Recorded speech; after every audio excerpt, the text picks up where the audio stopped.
What's up, everybody? Welcome back to Collex. I'm Nathan, and got some big news today. It was a big week for hobby news, sports cards, and GameStop. So let's get into it. Let me change over to the view here. CardCollex.com is now live. This is how I'll run any and all group breaks that I have. Right now, I've got a couple live. I've got a 2-box Bowman Chrome Mega Break. I love this product. And 1992 Topps Archive. So I opened a box of this on stream maybe 6 weeks ago. And then I was going to sell some packs through eBay. But I took it down and decided, since I had the website was getting ready to go up, I'd try to do it as a group break. So 4 packs for 20 bucks. I think these boxes are selling for around 110 right now. And there's 24 packs, so there's 6 spots in that. Again, that box will have 2 Michael Jordans and maybe 3. Some boxes have 3. Charles Barkley, David Robinson, Patrick Ewing, Hakeem Olajuwon. They're pretty great. So that's live. Also got the main research links that I use are listed on here. And then there's a supply store with links. These are all eBay links, but just different supplies and kind of descriptions for what I use. And that's it. Pretty simple, basic to begin with. I just wanted something where people could come. Maybe I could run some breaks if I got some interesting product in, and you know, interact with the community. So check that out if you are so inclined. And we've got some other stuff going on this week. Jesse's here.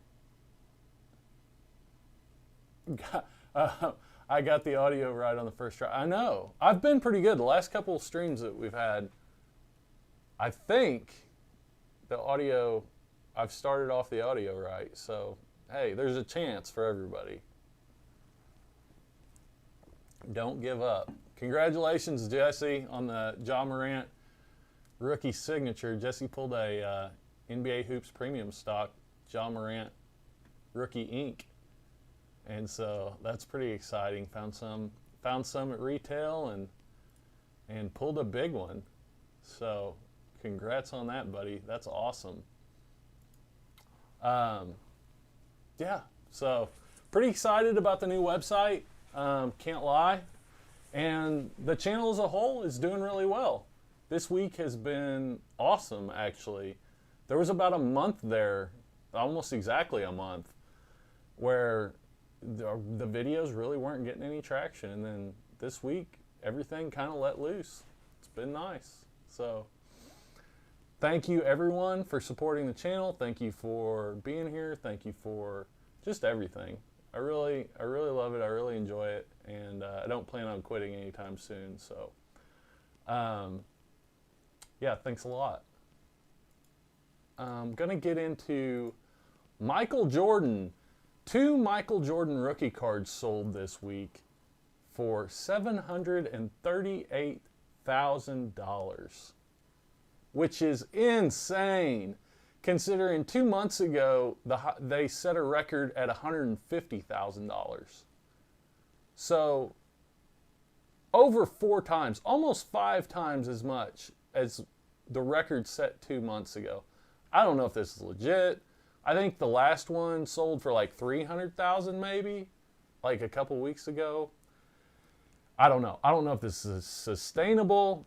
I don't know if this is legit. At this price, okay, so the main factor that I look at to compare like GOAT rookie cards, and this is just me, this is something that helps me understand things, and it might not mean anything, but I feel like it's important, is market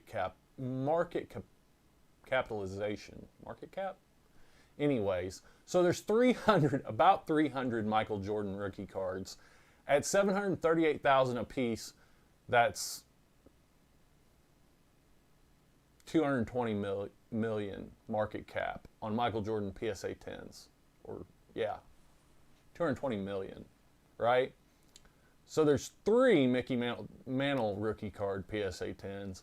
And I would say those are probably around 20 million, which puts Mickey Mantle rookie market cap at 60 million.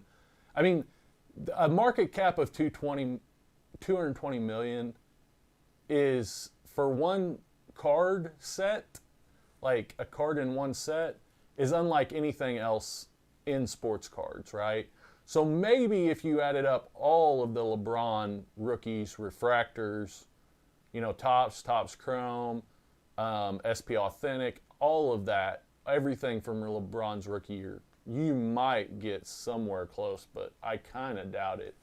I mean, there's 2,500 base Topps that sell for $5K right now. So that's, you know, 10 million. No, 12.5. There's 2,000 Chromes that are selling like 25K. So that's like 50. So you're like, you know, I mean, you got to make up another 40 million just to get to 100 million. And, you know, at this price, Jordan's rookies have a market cap of 220 million. So that, I mean, whether that means anything or not, that's how I look at it. It's given me some perspective in the past. And, yeah, I just I don't know. Maybe that sells legit. Like somebody's willing to pay double what the last highest price was and 5 times what they were selling for 2 months ago. But it's definitely kind of suspicious. I don't know. I mean, think of what else you could buy with that money, you know, and have a lot less risk. And yeah, I don't know what the ceiling is for Michael Jordan rookie cards, but I mean, how much can they go to? I don't know. Jesse, I was looking forward to buying some shares on the Collectible app for that Jordan because trading is going to open up, but I don't think anyone will budge. So shares are all bought up. Probably. Yeah, I don't know. You know, I think that stuff has a lot of potential. Like I say, there's some big money players that are developing like funds for collectibles and sports cards. And this is the stuff that they're going to be going after, you know, is the Michael Jordan rookies and the really high, like PSA 10s of vintage cards that are in really low population, the really high dollar stuff. This is what they're going to be fighting over. And then, you know, it kind of works its way down. So, you know, I think that being the case, if you get a lot more like that being the case, there could be a lot of room for growth in these type of like high grade GOAT rookie cards and stuff like, and memorabilia and stuff like that. But who knows? I mean, the vintage basketball market, like the 80s and 90s basketball market, has been kind of crazy the last month, 2 months. I think a lot of people, you know, a lot of people were prepared and sold before the current season, all their modern stuff. And you've seen some fluctuation, but pretty much everything across the board has kind of been stagnant in modern basketball. And I mean, that's kind of normal for, you know, the beginning of a regular season. But, you know, it looks like, you know, and I kind of viewed this as people mature in the hobby, this is how things go, is they take some of those gains and some of that, you know, experience, and they start putting some money in some less risky investments, which, you know, Hall of Famers and future Hall of Famers and vintage and stuff, that's a lot less risky and still has some pretty good upside. That looks like what's going on to me. A lot of people are putting money in NBA Top Shot. A lot of people are putting money in Star Stock. So I don't know. I don't know about all this. I forget how many people are stupid rich. I guess I do. I mean, I'm not. I'm a poor man. I have poor man ways. And so I try not to worry about it, but I guess there are a lot of stupid rich people out there. You can put the emphasis on whichever you want to. Rich or responsible? I don't know. I don't know. I've been chastised on the channel for having money because we saving for a decade. I don't know. I mean, no, there's nothing wrong with having money. It's always good to save. I'm definitely a proponent of saving. Yeah. So, yeah, that's good. Super Bowl's coming up on Sunday. Tampa Bay and my Kansas City Chiefs. So I'd love to hear your input on what you think of that game. Of course, I think the Chiefs are gonna tear them up, but it should be a good game. I just thought the Chiefs secondary looked amazing last week, and they're an amazing playoff team. They play good under pressure.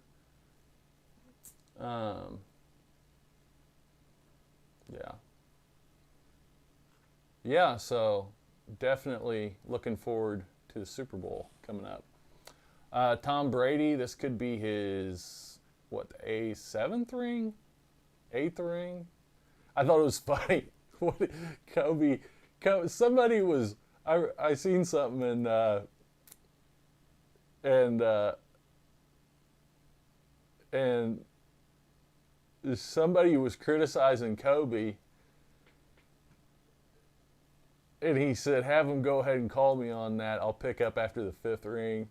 I thought that was hilarious. So, anyways, and then if you all, I don't know if anybody is into the Wall Street bets. I think it's very interesting. I went to grad school for finance, and so I had nothing to do with this. I honestly have nothing to do with the stock market anymore. From what I learned when I was in the stock market, and everything I learned through that, I really have no desire to be in the stock market. It takes a lot of work, and much of the time the cards are stacked against you, and that's kind of the way that I see it. There's a lot of other investments that I feel like I have more control over, that are just as good, if not better. So whether it's, real estate, I'm going to have a construction background. So whether it's real estate or, trading cards, I don't really look at as like something I'm going to retire on. But there's a lot of things out there, and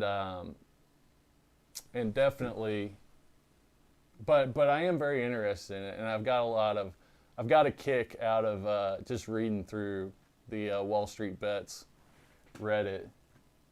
Jesse, Patty Mahomes looking to make history? Yeah, Patrick Mahomes. He's got a better rating when the Chiefs don't score first than they do when they do score first. So when the Chiefs have a lead, he still plays amazingly at a superstar level, but he plays a little bit better when they don't have a lead. All the Brady memes are funny. They have one where some old man was playing football with Captain Brady in his 47th Super Bowl. Slav sounds like an insider trading because the owner of GameStop is in South Korea. Insider trading. Like that they would be pushing the Wall Street Bets people? Is that what you mean? And gamers were involved? Oh, so GameStop, Wall Street Bets, Reddit, gamers. I don't know. I don't know any specific like esports gamers or anything like that. I mean, there's a lot of Reddit people, but not necessarily like gamers. I don't know about insider trading. Like, how do you so anyways, a little bit of background. So this guy Roaring Kitty, is started this whole thing with Wall Street Bets about 6 months ago when GameStop was at $4. And, I haven't watched all his stuff, but, 6 months ago, he noticed that there was over 100% short interest on GameStop.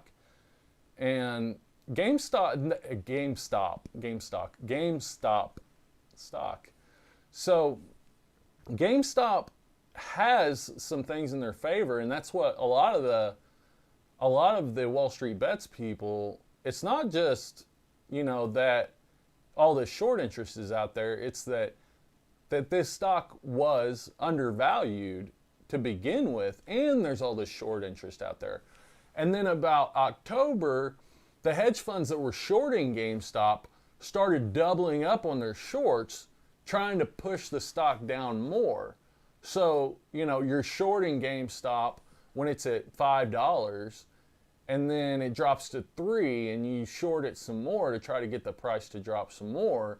Okay, well, if squeezing that short is illegal, then doubling down on shorts should also be illegal. But I think shorting in general is just speculative, and it's a lot of gambling, and it really has no business to be allowed in a modern economic market.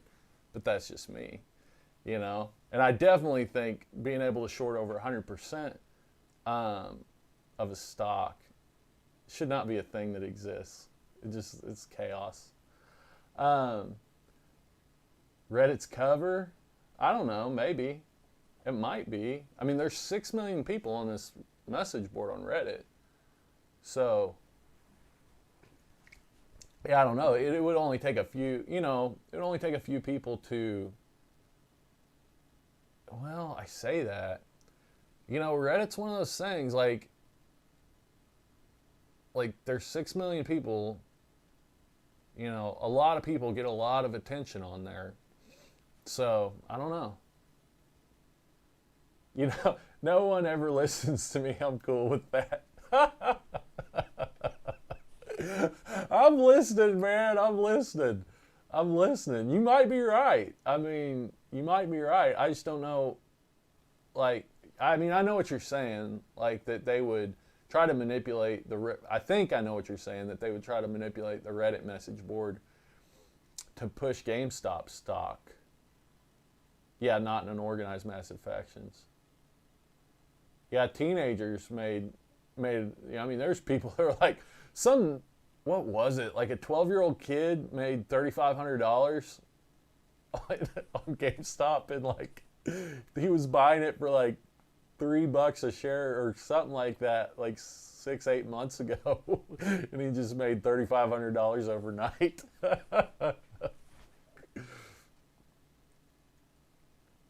Cece, you making a video announcing your Patreon? You should mention it.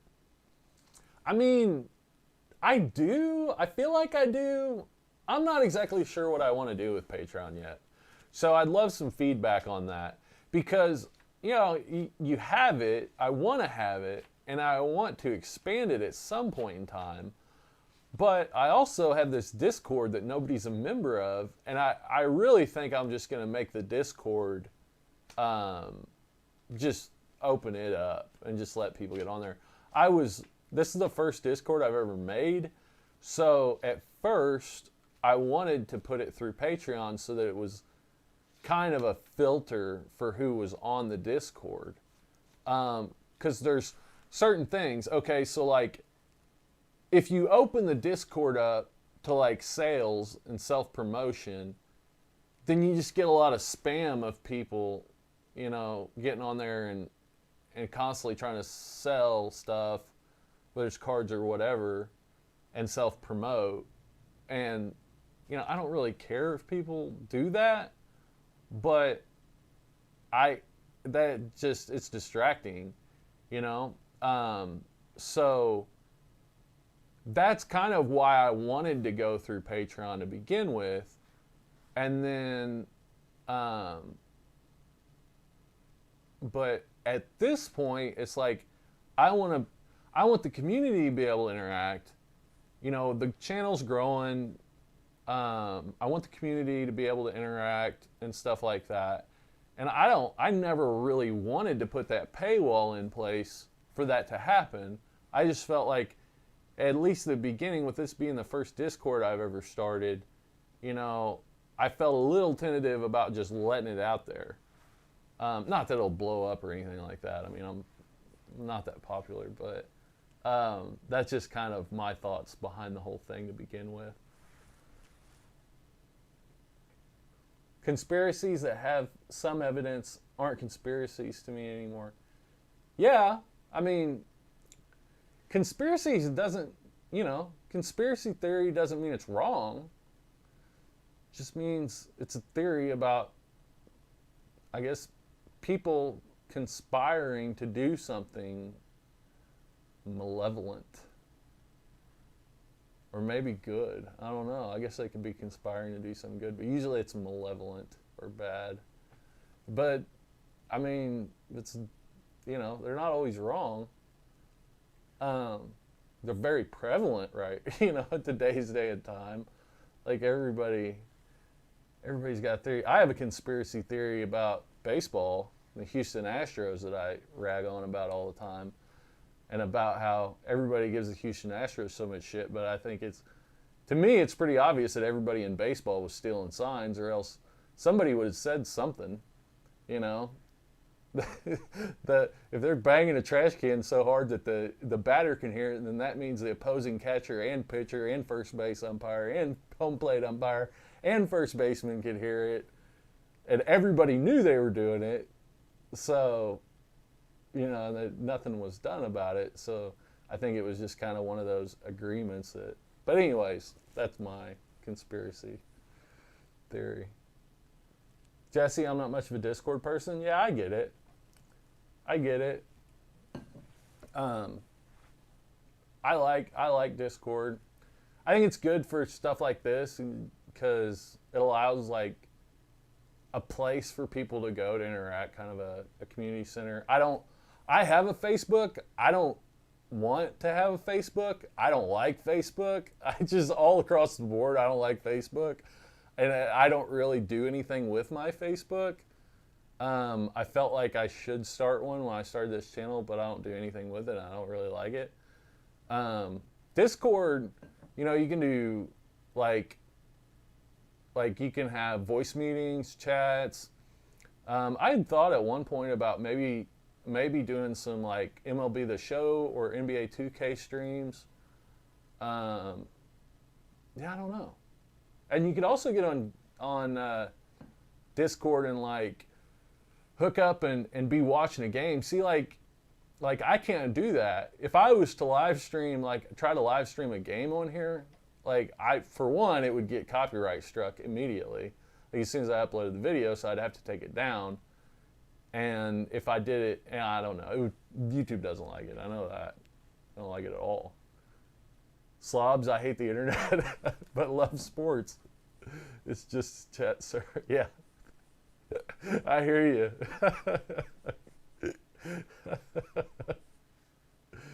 When I was growing up, like in the Wild West days of the internet, you know, there was like constantly people doing stuff like this, like what Wall Street Bets is doing, similar stuff, whether it was hackers or, you know, people getting together to do different things.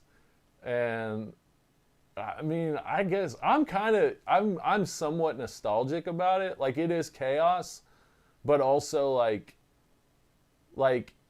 it's kind of democratic. Like it's people getting together under a cause or whatever. Whether it's right or wrong, you know, that's arguable. I don't think there's anything wrong with people, you know, talking about stocks and then, you know, a bunch of them investing in it. But, you know, obviously stuff in the past was illegal. People went to prison for different hacking things and things like that. Jesse, you really tried to say my Dodgers were cheating. Guaranteed Clayton Kershaw uses a foreign substance. Guaranteed Clayton Kershaw has used this foreign substance at some point. I'm actually putting a video together on pitchers cards this year because it does look like the MLB is going to do something about pitchers using foreign substances this year. And so, I am against buying pitcher cards, at least for 2021, because, you could see suspensions, you could see anything. They might not do anything, but I think there's a good chance that they'll do something this year. And from what they say, 75% of pitchers in the major leagues are using a foreign substance, at least 75%. So I broke your heart that day. Oh, well, suck it up, Buttercup.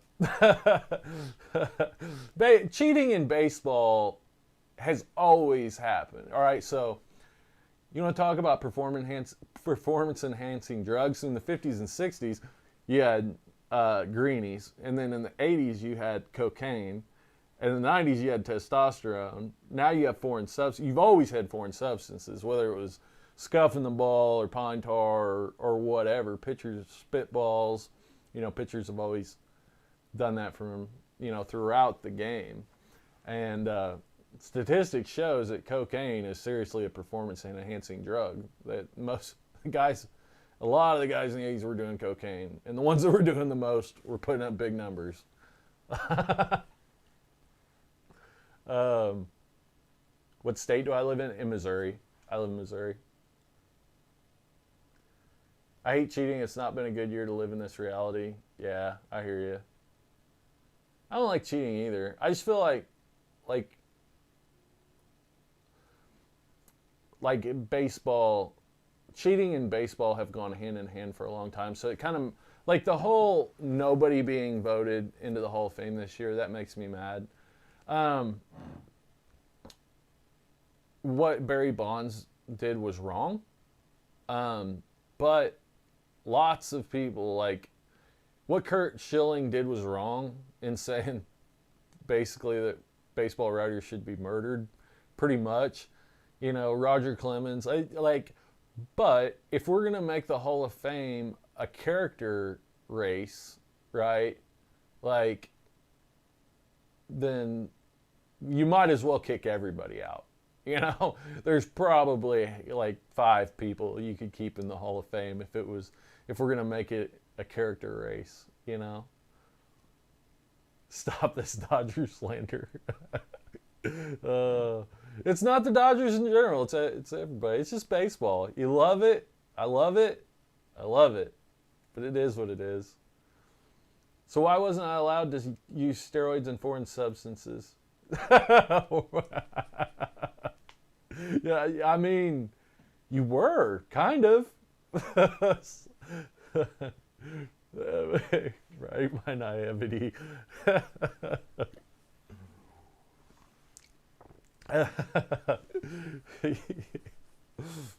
I mean, yeah, it's crazy. It is a crazy game.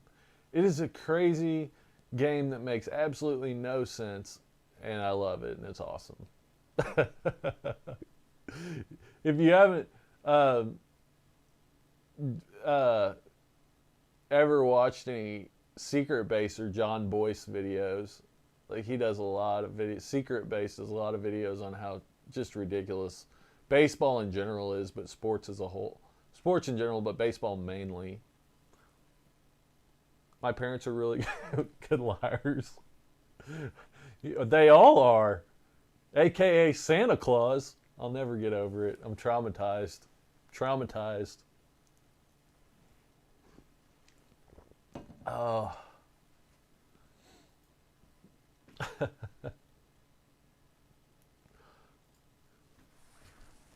But yeah, Jesse, I mean, I've got the Patreon.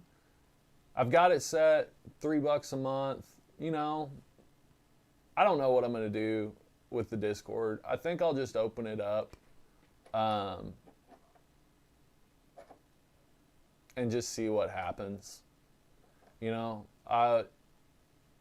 And maybe just make maybe just do the Patreon as I will post videos early on the Patreon channel for people if they want to view them before they launch on YouTube. But we'll just see what happens. Slobs, I was sheltered in strict religious household, and I guess I imagine something different.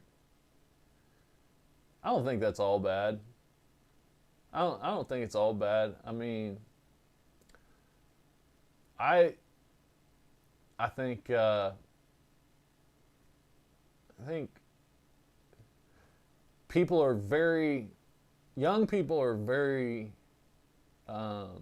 reactive.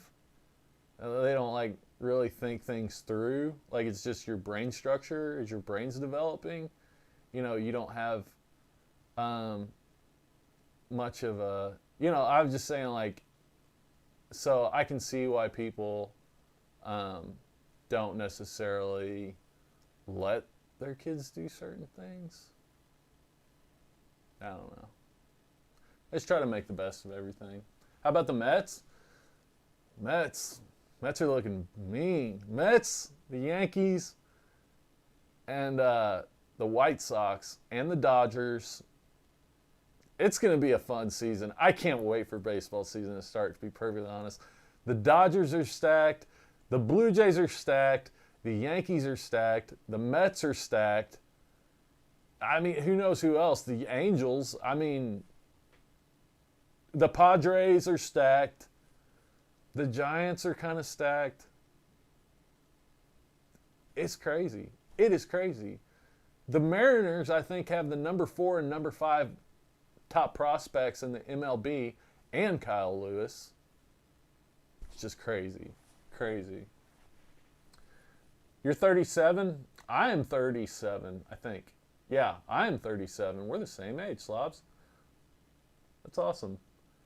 I wish I would have grown up innocent and have to learn some stuff than know all the stuff I knew by 14. Yeah, I feel you there. There's certain things I would be strict. I would be stricter on my kids than my parents were with me. My parents were amazing, and I love them very much. But if I had children, I don't have children. If I had children, I would be stricter on them than my parents were with me, just because of it's science. If kids don't drink or smoke, for every year they go when they're underage without drinking and smoking, there's less and less and less of a chance that they'll develop addictions as they grow older, whether those are, nicotine, alcohol, drugs, whatever. The more that young people are, the more they're abstinent from bad habits, the harder they are to develop when they get older. I'm a stay-at-home dad with 3 kids. My wife's been at work since 9, and she's still there. Oh my gosh. That's awesome, man. That's awesome. That's not easy. I mean, not the awesome that your wife's still at work, but stay-at-home dad, that would be an easy job. But that's awesome that your kids have that opportunity to have one of their parents around all the time. That's really cool.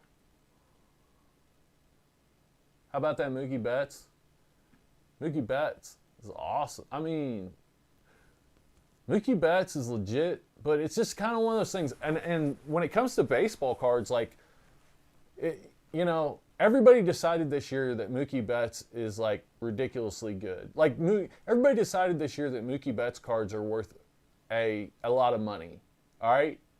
There are several people in the majors that are as good as Mookie Betts, that have Mookie Betts level statistics or better, that don't have that attention, and their cards aren't worth near as much money. One thing that was good for Mookie Betts is he moved to a bigger market. So Boston's a big market for cards, but LA's a lot bigger market. New York and LA are probably the 2 biggest. Well, they are the 2 biggest markets.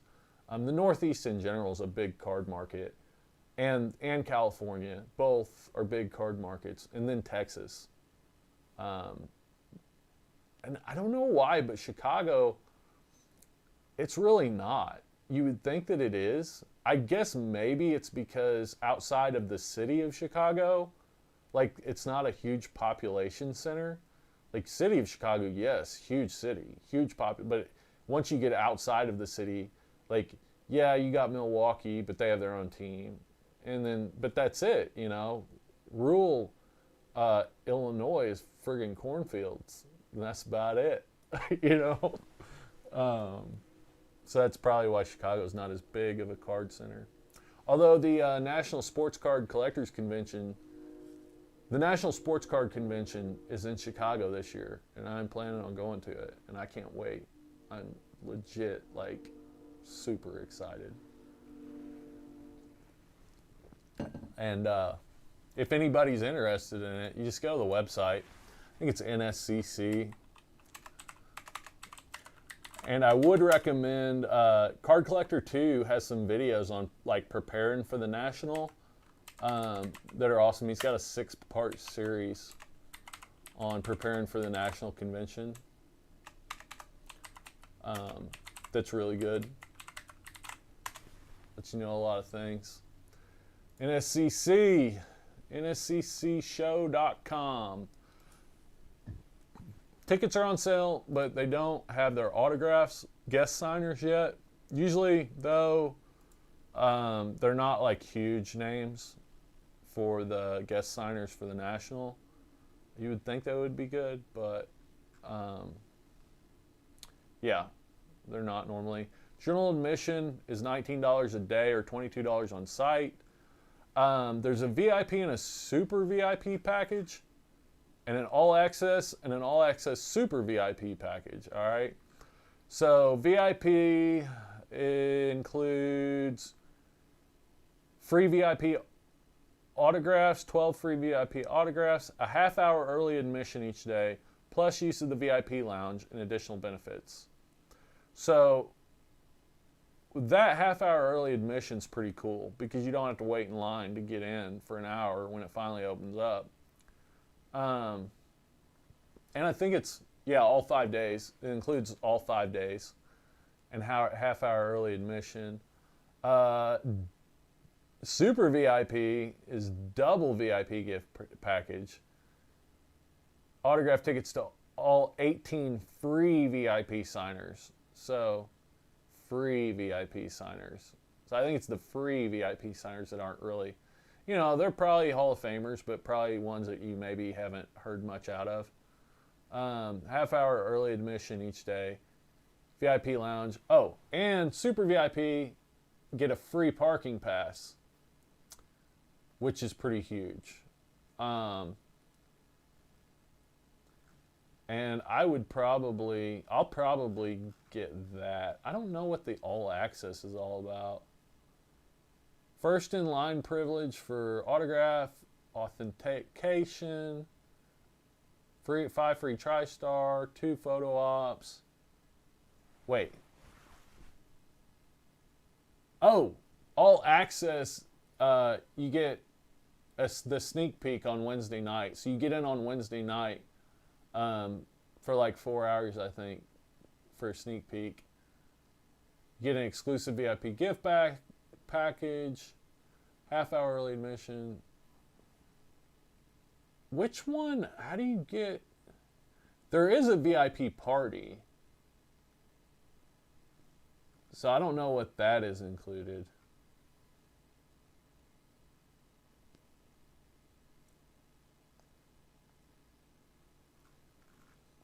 Maybe everybody. Yeah, I don't know. There's a VIP party, but I don't know which ones are in on that.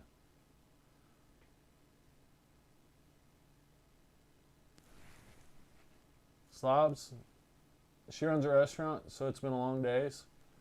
Yeah, dude. I love to cook, but I would not want to run a restaurant. I don't love it that much. There's a lot of work. That's a lot of work.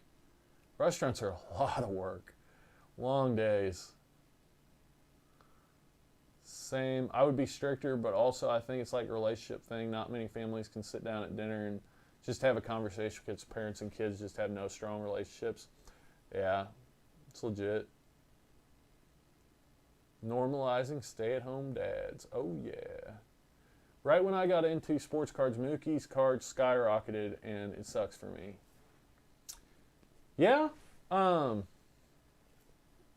yeah, it does suck. That sucks for a lot of people. That's kind of a, you know, that's what sucks about right now. Like, if you don't have a decent amount of disposable income, like, you're gonna have trouble getting cards that you really want. Most people, if you want, rookie cards of good players, or you want, in a good grade, or you want patch autos, or you want something like that, or even now, if you just want packs to open, like $400 for 2021 NBA hoops pre-sale, $400 for a box. If you're into baseball, it's a little bit better, but not a whole lot, and that's changing very quickly. Like, I mean, it's tough. Like, what kid's got, $400 to buy a box of basketball cards when they're having a suggested retail price of $100? It sucks. I mean, I guess you can get it on breaks, but that's a lot of those are not, oh shit, oh, spilled my coffee. Give me just a minute, I need to clean this up. I will be right back in like a second. I'm just gonna grab a towel.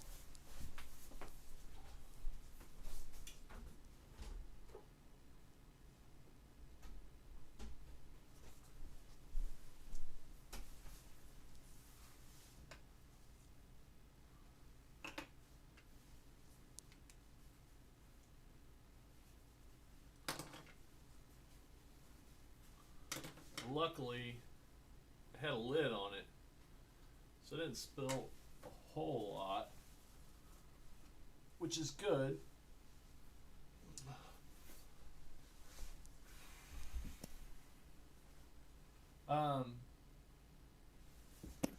Put my mic back on.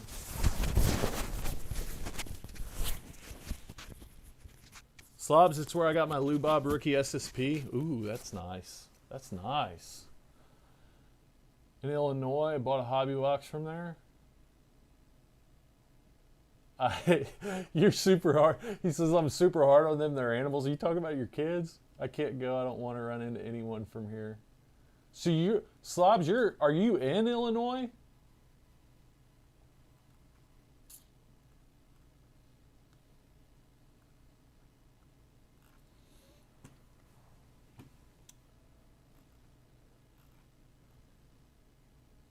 Or you mean you don't want to run into anyone from YouTube?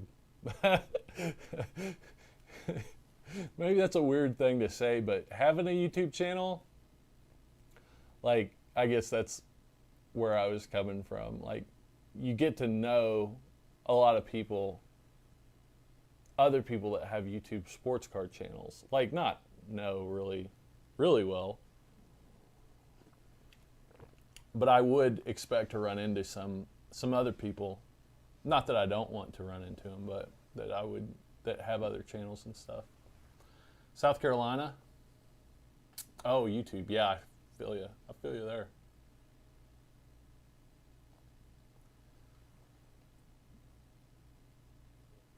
Cali's better than every state.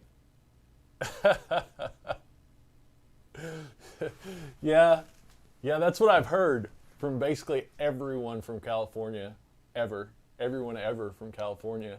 That's why they're all moving to Texas, right?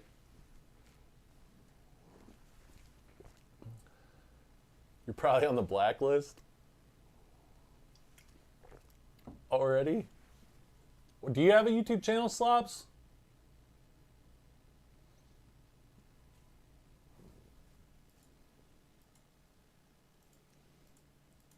Oh, I almost forgot. I want to show you all something. I just got a box of cards that I've been wanting to buy for 2 months, 3 months. As soon as I realized, I've told you all about this actually. They just too poor. I've lived in Texas. I've lived in the state in Southern California, and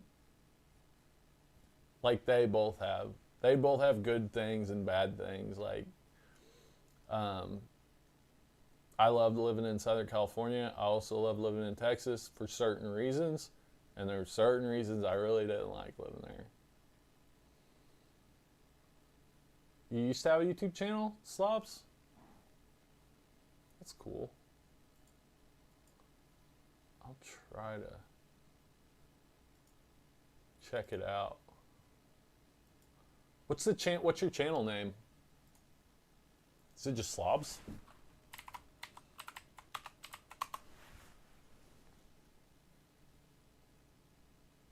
It's got to be something other than Slobs.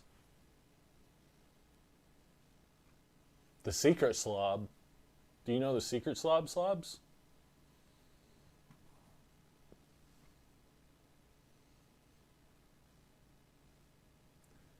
Best slob settings for budget PC.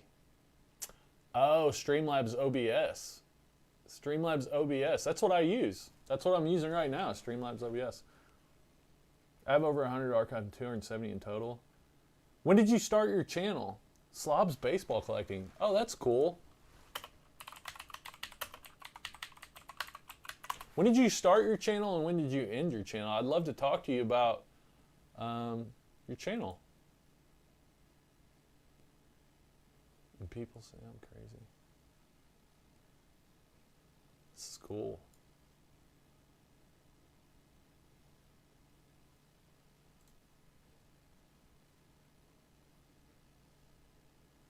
Wow.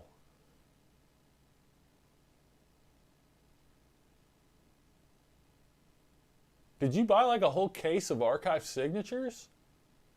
Oh, that's a buy. Is that a buyback? 9 order ones. Wow. Is that Ozzy a buyback? That's cool. Todd Helton 101. Ryan Howard 101. Fred McGriff. Ivan, CC, Garcia Parra, Ozzy. Damn, dude. That's cool. That's 9 order ones.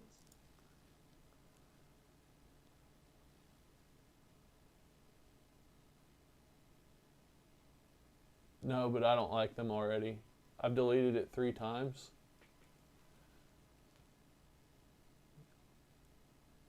You don't, I have no filter and I'm crazy. I like that. I wish I had no filter. Kind of. I mean, I'm glad I do. It's part of like running my channel, having somewhat of a filter. I'm actually working on probably one of the most, definitely the most like, what would you call it? Like controversial videos. It's not really a hit piece, but it verges on one. It's more of like, kind of like an expose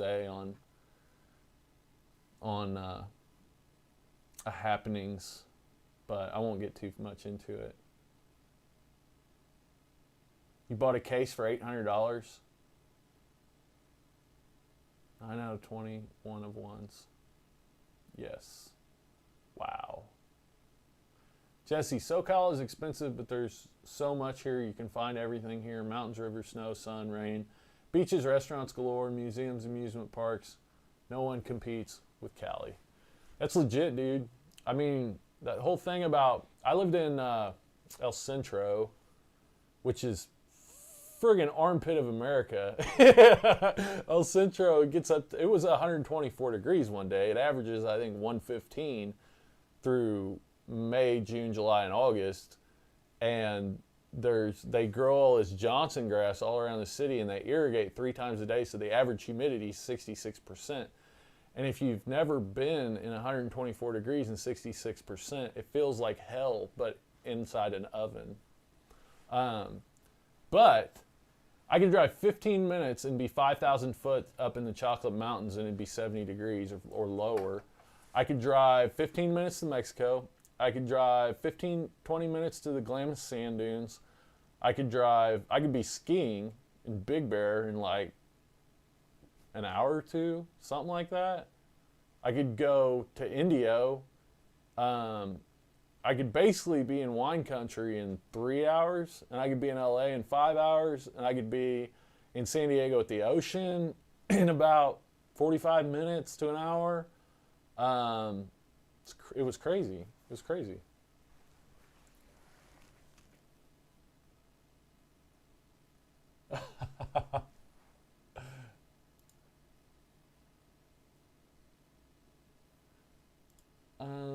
Show.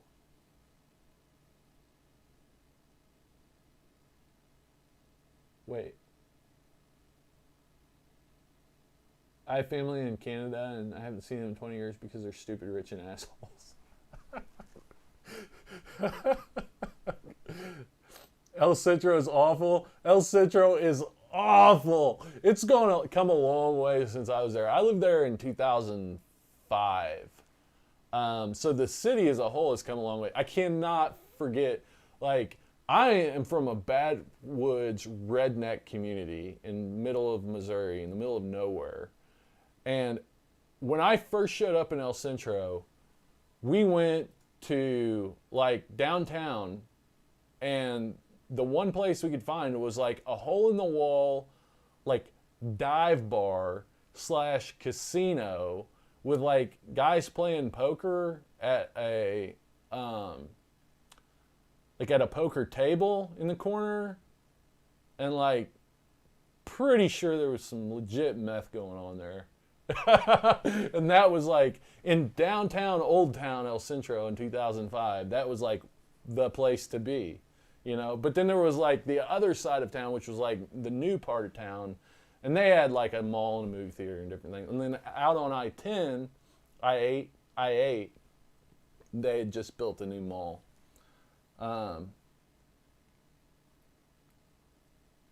Too much of everything. I rarely run into people that have any idea. Like even people from the state of California, I'm like, oh yeah, I used to live in El Centro. And nobody even knows. Like they don't know. Like maybe they've heard of El Centro or they've like been through there, but they don't know. Like nobody goes from San Diego to Yuma. Like nobody ever drives through there. Like it's not on the way to anything unless you're going from, maybe, I guess if you're going from LA to Phoenix, but normally that's probably not normally the way people would go from LA to Phoenix, honestly. But yeah, most people even from out California have no idea where or like what El Centro is. Like it is a hellhole in the summer. It's really nice in the winter, but it is hell. I would leave my house at 6 a.m. to go to work and just immediately be sweating when I walked outside. It was so hot. It'd be like 105 degrees at 6 a.m.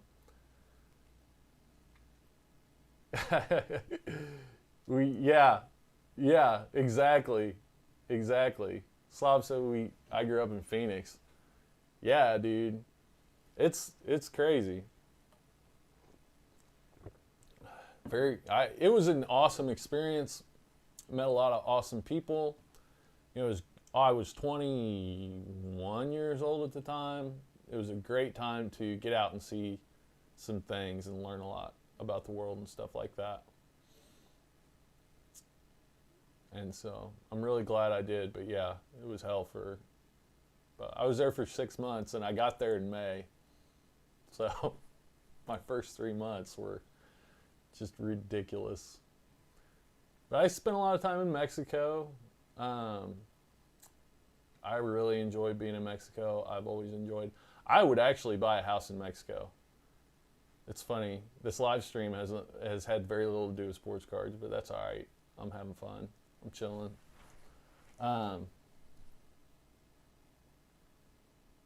We drove there every year. You drove to El Centro every year? Why? Like, why would you drive to El Centro every year? Or you would drive to San Diego, maybe. I don't know. I haven't been back since I left there. I would be interested. My grandpa's been back since I lived there, and he said it's developed a lot. He said that like 5 years after I left. He's like, they've put a lot of stuff in there. Like it's a lot different than when you live there. But I haven't been there. Thank you? What do you mean, thank you? Oh, Phoenix to Los Angeles. Oh, that makes sense. Yeah, Phoenix to LA. Yeah, exactly, yeah. I never went into LA. When I came home, we went up past LA, like probably 45 miles from downtown, 50 miles from downtown. And it was bumper to bumper traffic when we went through there. And I think we left at like midnight or maybe like, or I don't know. It wasn't like a prime time. And it was bumper to bumper traffic like 45, 50 miles outside of downtown. And then we went through Vegas and down 70 through Kansas and everything, through Colorado, through Denver, yeah, and down back to Missouri. But I never went into LA.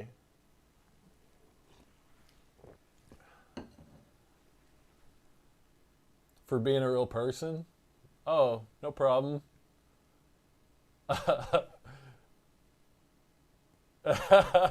Don't talk about traffic. What are you talking about? Oh my gosh, that was the most ridiculous thing I've ever seen. Like 50 miles, bumper to bumper traffic at whatever time. I think it was like, maybe it was like 9 o'clock at night.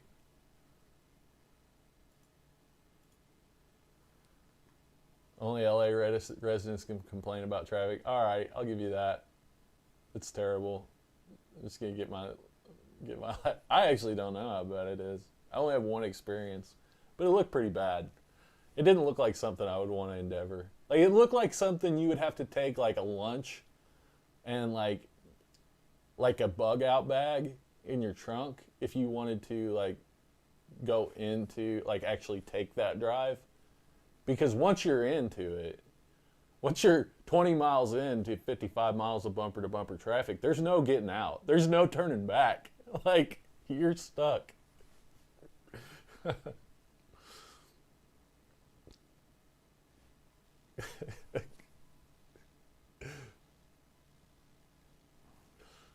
Yeah, Slobs, I just try to be me. Like, so thanks for appreciating it. I get a kick out of it. I tell these guys all the time, like, people don't come here because of my good looks, and they don't come here because of my comedy. Like, I have to provide value, and so I got to do my research and do my best to try to, provide value to people. Everybody's fake it AF on here. Yeah, I mean, yeah, I mean, I see that. I see that. And that's, that's fine. I mean, that's marketing, that's sales, that's trying to build. That's some people's way of trying to build a channel. Long term, I don't think that, that does nothing for me. I feel like my whole life, or at least the last 20 years, like I go to YouTube to learn things, right? Whether it's like how to build a birdhouse, or it's like something about aliens, or like, I go to YouTube to try to learn things, right? Like I don't go to YouTube necessarily for entertainment. There are people that have, I think the best people on YouTube, like Linus Tech Tips, for example. Linus is entertaining and he provides a ton of educational value, right? Some people just provide entertainment value. That's not I'm a nerdy, like boring person. Like I'm all into statistics and like, I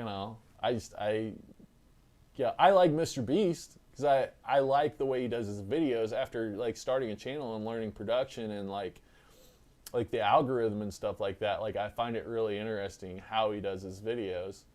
I like watching Mr. Beast, but I don't watch it for the entertainment value. Mr. Kingston Gomes. Hi. Thanks for being here, Mr. Kingston Gomes. Thanks, Jesse. Yeah, CC looks so bad. I watched the stream with zero brightness. Come here for the talks.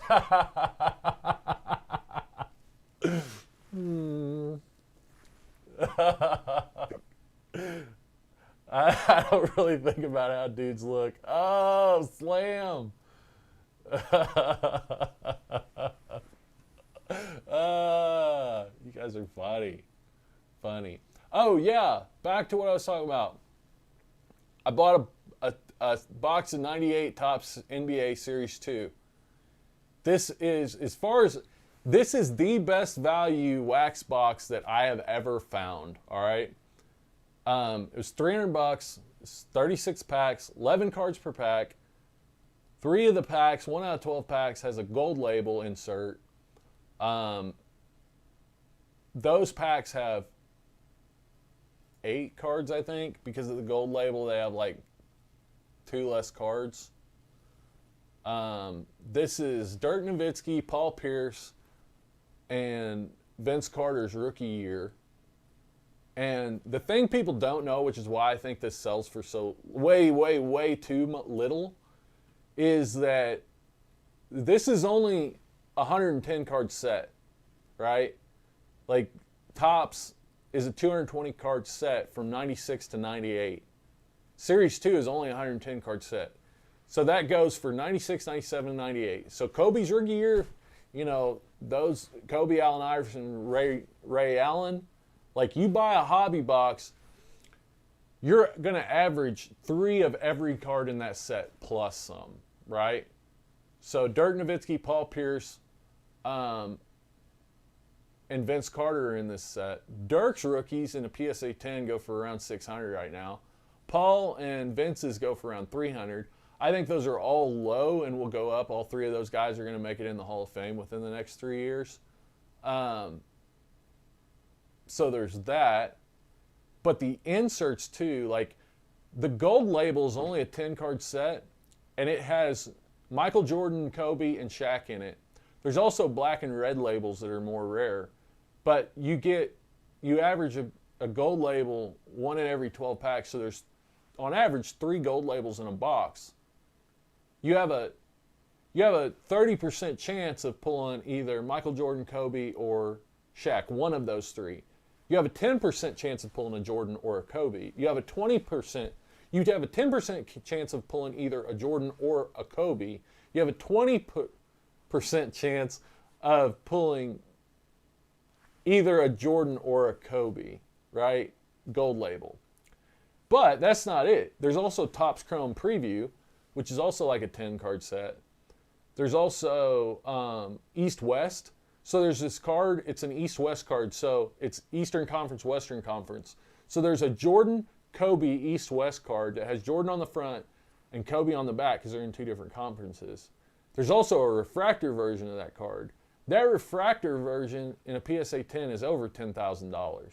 Well over $10,000. The regular version of that card in a PSA 10 is pretty high. You know, it's in a couple $1,000s.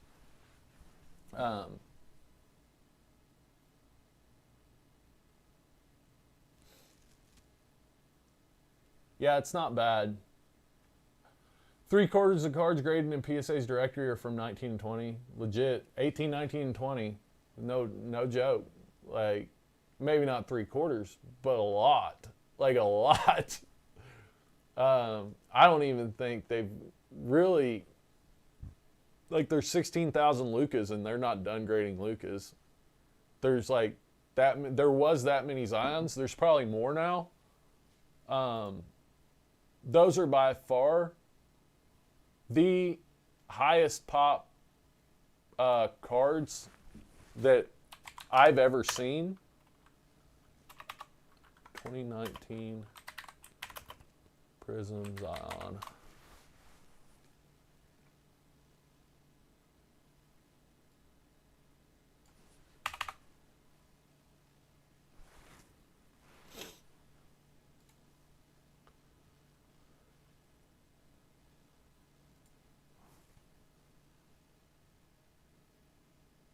68%? You're saying 68% of the entire directory is made up of... Is that right? Where do you get that number from? I just want to know. Like, I'm not arguing with you. If that's the case, like, I want to know that. I wouldn't doubt it. Like, as high as the pop numbers are, like 2019, this just came out. At least half of these cards are still at PSA. There's 235,000. Friggin' ridiculous. But when you get into vintage sets where people grade every card in the set, like those also are around that 235,000. That wouldn't be out of the question for a vintage card set like from the 60s or 70s, where people will submit basically any common card or anything from the set. Even like 86 Fleer, like I think 86 Fleer probably has, just because it's every card is valuable if it's in a decent grade.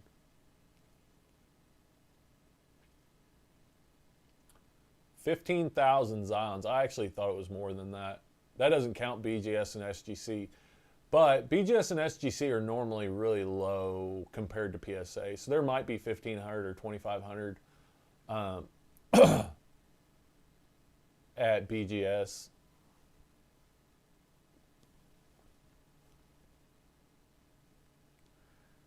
Jesse, I had a question. For good players like Luke, who are genuine good investment as players, is it smart to invest in numbered parallels? I know right now they aren't too popular, but do you think in the long run they'll become more desirable? Yes. If you plan on investing in Luka, if you want to invest in Luka, don't buy base Prism. Like, you have to get parallels. In my opinion, like that's the only, those are the only cards that'll hold up. Or I should say, excuse me, sorry. Those will hold up a lot better.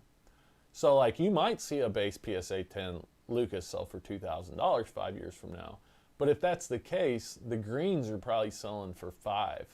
You know, the greens might be selling, if they're selling for $2, the greens might be selling for $8. You know, if they're still selling for $2, then the numbered parallels might be selling for $20, $30. You know, like kind of like they are now. But for instance, like red, white, and blue parallels, I think red, white, and blue parallels and greens are drastically overlooked because the pop numbers on those are a lot lower.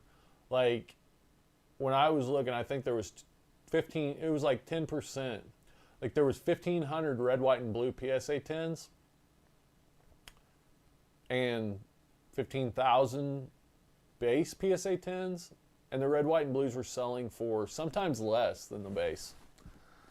They're not numbered, but they're a lot lower population. Pull up 98. 98's way less.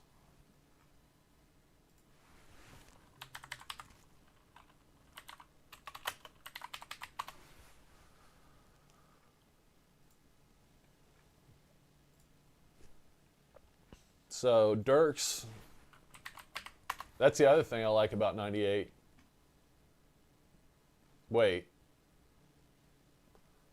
100? Wait, maybe I haven't looked these up before. 100? Okay, so there's 100 Dirk PSA 10s. What about Paul Pierce? 62.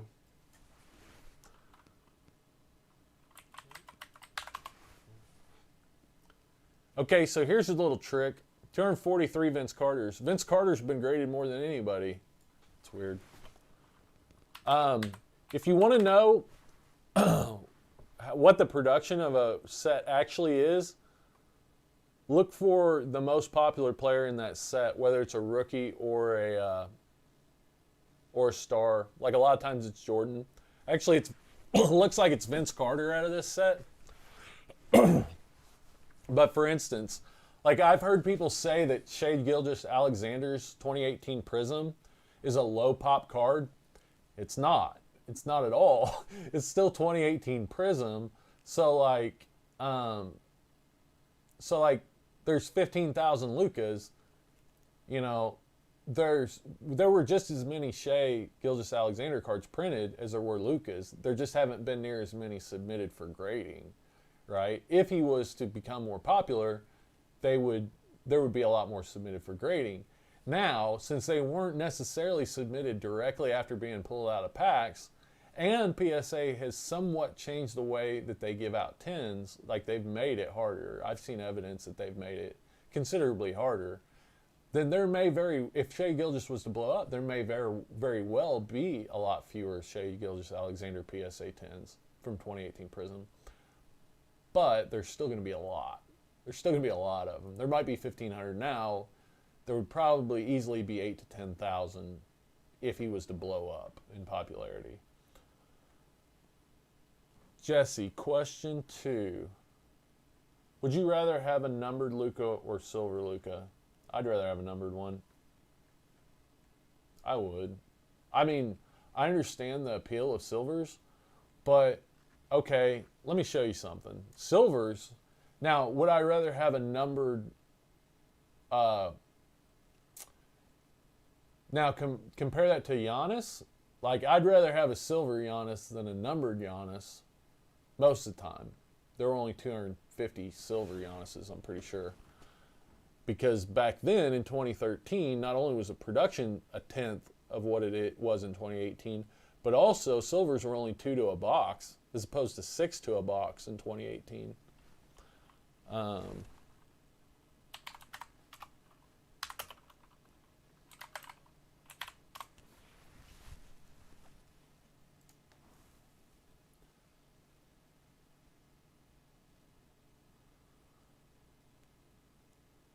Numbers, no question. Yeah, but like, I mean, there are high pop cards. Like, there's 4,000 Griffey 10s, but there's 10,000 or 25,000 Griffey. Maybe it was like 4,000 10s, 10,000 9s, and 25,000 8s or something like that. Something crazy. Also, there's a guy, if you've never seen, if you're interested in like PSA Pop, there's a guy, Vintage Card Curator. He does these really deep dives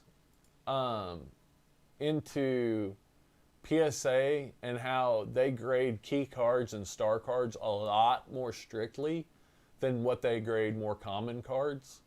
And I mean, he makes pretty much irrefutable evidence to the fact that they most definitely do make it way, way, way harder to get a PSA 10 in a star or a star rookie than they do just a common card, or maybe like a less desirable card. It doesn't even have to be a common, but definitely those key top 2 or 3 cards are much, much, much harder to get in a PSA 10, all things considered, than a star card that's less desirable or a common card. So let me pull up, hold on here a second.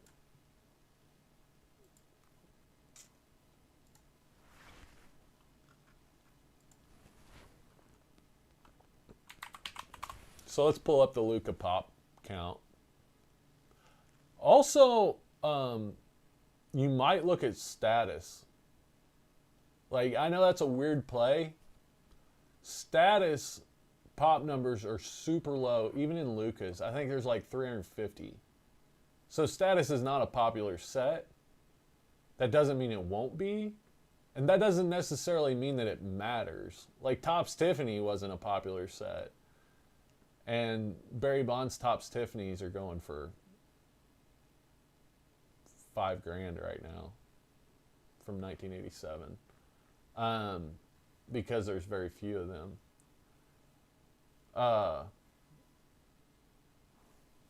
So with Luka, yeah, you got almost 16,000 10s. That number hasn't gone up in a long time. I feel like that number has been the same for like 3 months. And I'm very skeptical that PSA is not reporting extra PSA 10s, because I know for the last 2 or 3 months that number's been basically the same, hasn't really changed, and I know they're grading a ton of base Lucas. They gotta be, right? So let's see here. When it comes to Lucas, and I've got that video that lays out kind of the odds. Let me pull up that spreadsheet from the unopened video on 2018 Prism.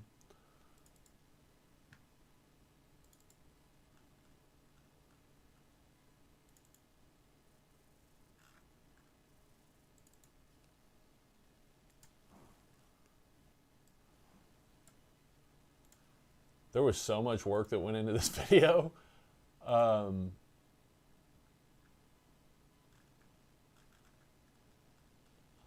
So silvers come 6 to a box. Hypers are a little more. Ruby waves are even actually a little bit more. Reds are 1.5 per box. Now this is just hobby. This doesn't include retail or anything like that. So like red, white, and blues are retail, and you kind of got to go off the pop numbers for that. But ruby waves are just a little bit more, inserted a little bit more than silvers. And hypers are inserted just a little bit more than silvers. Now let's go to the pop count. So if we go to the pop count, base was 15,700.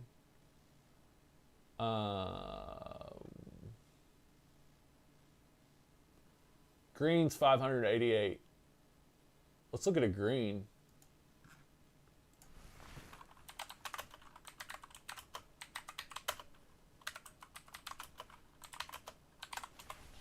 They're going to be more, considerably more. What? They're just so, oh, dude. Get out of here. Greens are $3,000, all right? Get out of here. So base are selling for around $1,500 now, or they were like a day or two ago, last I checked. There's 588 greens, all right? There's 16,000 base. There's 588 greens. There's 30 times as many base as there is greens. And greens are selling for $3,000 and base are selling for $1,500, right? There's 82 hypers. There should, oh wait, hypers aren't in retail. That's why. There's 82 hypers. So you saw those numbers, but I don't think, I think hypers are hobby only, right? So yeah, there's 6.6 hypers per hobby box, but hobby only makes up a small percentage. And I know hypers don't go for that much more than silvers. Let me show you the silver numbers. 2,000. There's 2,000 silvers. 2,000 silvers. 261 ruby waves.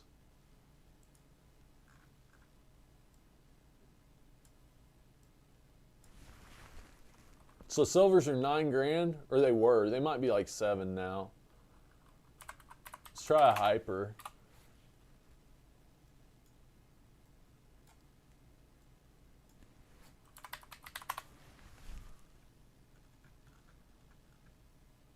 Oh, hypers actually do go for pretty good money. See the actual prices sold for.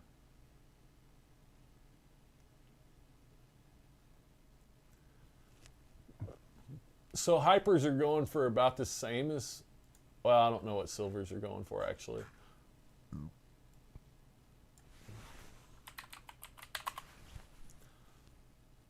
Okay, hypers are going for a little bit more. About the same. Looks like about the same. And there's 88 hypers. And 2,000 silvers. Right? So maybe that doesn't make any difference right now. And maybe it doesn't make a difference 2 years from now, but I think 10 years from now that makes a big difference. And population is something that happens down the line. It's not something that happens right away, right?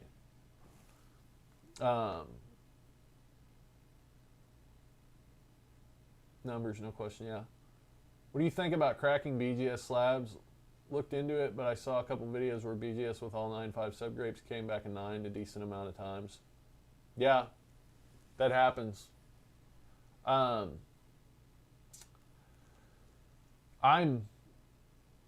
Okay, so here's, a lot of times a PSA 9 will go for more than a BGS 9.5. In those cases, then I think it's fine to crack it if it looks like it could get a 10. So look at it. If the centering's really good, if you don't see any physical imperfections, then either submit it the way it is. That's the other thing. You can just do a crossover, right? So send it to PSA with a minimum acceptable grade of a 10. And if it doesn't get a 10, they'll just send it back to you. Now, this isn't profitable for small dollar cards, right? Like, it's got to be kind of $1,000 card to make it worth it. We're getting up there. But for, and then you got to wait for the crossover grade. But what you can do, if it looks really good, you could send it in as a crossover, see if they automatically cross it over, which they will. Certain ones they will. And if they don't, then you could consider cracking it and resubmitting it. Sasha T had a video where a BGS 9 got a PSA 10. But I will say with 9.5s, in my last video, I was talking about how 2012, for some reason, 2012 Prism Damian Lillards, I've noticed it more with these 2012 Prism cards in the BGS 9.5s. Yep. So look at this one. That, to me, looks considerably off-center, considerably. When I say considerably, like, that gets a 9.5 centering. That looks like a 9 centering to me. It actually looks worse from the farther away angle to me, but it's really not. It's not that bad. But it does look like 9 centering. It doesn't look like 9.5 centering. Yeah, maybe it does. I don't know. Maybe they just look worse because of how they look. But I have seen with these some pretty bad examples of 9.5 centering. So what's that? That's PSA 10. And PSA gives you about 5% to work with when it comes to centering. It can be about 5% off one side. One side can actually be about 10% thicker than the other. So when I say 5%, it'll be 5% thicker on one side and 5% thinner on the other side. But overall total of about 10%, I guess. Maybe that's, 55-45. So it could be 5% thicker on one side, and 5% thinner on the other. So Sasha T, he had, I think it was a Tray Red or maybe a Tray Red Ice or something like that. It was a 9, but it had really good centering. And he cracked it and resubmitted it, and it got a 10. He also had a 9.5 that he submitted that got a 9, PSA 9. So it's all subjective. Like, there's no AI grading yet, so who knows? But yeah, I would say a 9.5 will come back a 9 a decent amount of times. Like, probably over 50% of the time. Because if you've got all 9.5 subgrades, then all things the same, you would have a 50% chance of getting a 10 and a 50% chance of getting a 9.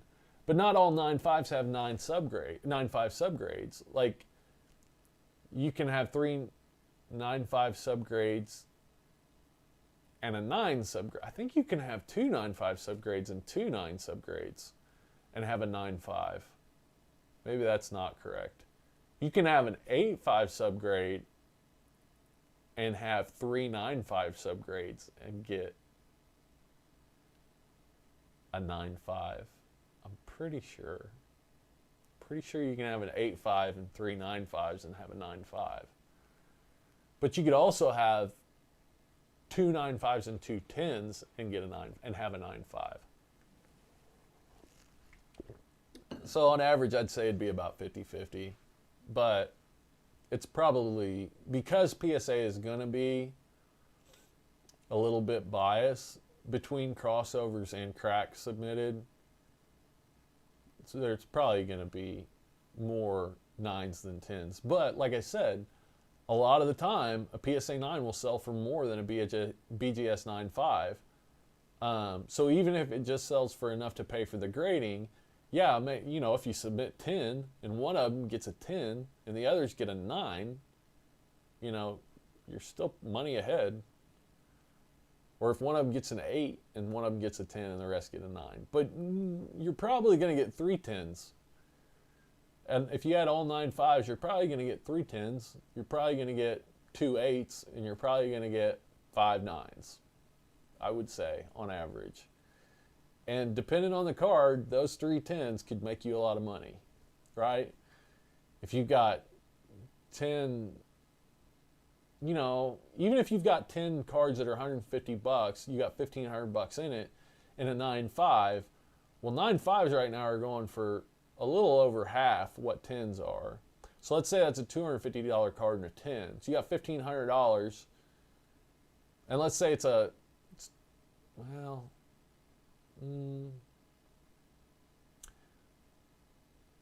yeah, it doesn't work. You got to get up into the higher dollar. I'm sitting here thinking about this. You got to get up into the higher dollar cards to really make it worth it. And you got to find cards that basically will sell for as much or more in a 9 as they do in a 9.5, in my opinion. Jesse, I don't know if I like the way Status looks, but you make a good point about the quantity and lack of. Yeah, let me show you that, because it's crazy. Status is so crazy. Matt at PSA Collector told me about this. And I was like, I was exactly the same way. I was like, Status, really? He's like, I mean, it has really low pop numbers. And I was like, I don't know. And I kind of let it go because I really wasn't sold on it. And then I looked at the pop numbers and I was like, ooh, yeah, you're right. And there's a very good chance that, you know, Status doesn't, there's a very good chance that like it doesn't gain any more popularity than what it has. Now, this year's Status only released in China. China has a big and growing card market. And, you know, Status could become big in China and, you know, they're still buying cards from here. You know, it's not like, you know, if Status becomes huge in China, they're going to want Status cards, you know, whether they're buying them from here or wherever. But I was looking at Colin Sexton's, but yeah, 570 Luca 10s, that has gone up. It was less than that, but still 570. And I'm sure there's more that have been submitted, but that's a low number. And people really don't know what to think about the aquas and the greens and the oranges and stuff like that. So I've seen in Colin Sexton and Trae Young where like the aquas and the greens and the oranges were selling about the same as what the base was. Because people just don't know. That it's not like they're numbered or named. You know, they just have a little bit of different color. But like the aquas, there's 10% as much as what there are of the base right now. And they probably not in Luca. In Luca, like he's the top of the market, and it's probably a lot more exposed because he's the top of the market. People know more about it, about his cards that are buying his cards. So there probably is a lot different pricing with Luca's. Like there probably is a premium for more of a premium for oranges and greens and stuff like that. Let's see if we can do ungraded.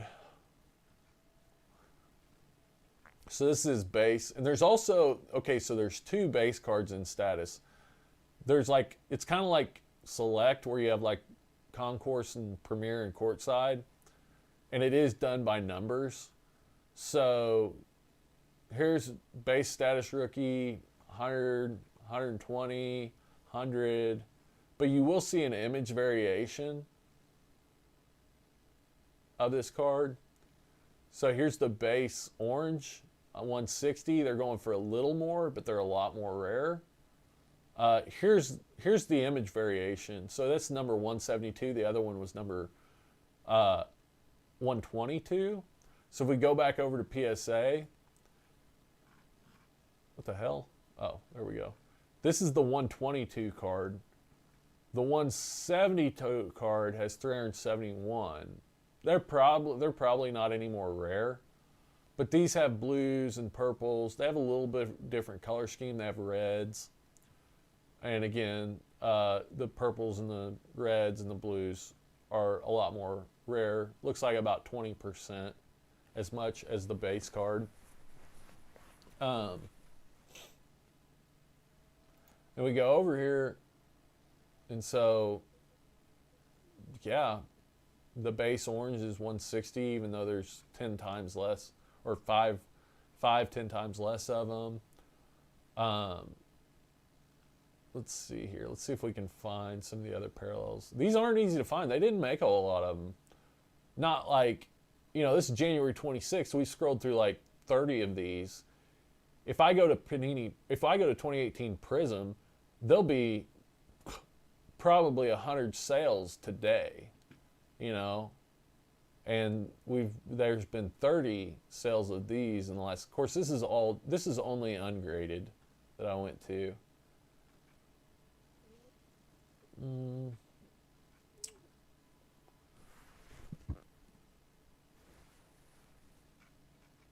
There's a purple sold for $95 about a week ago.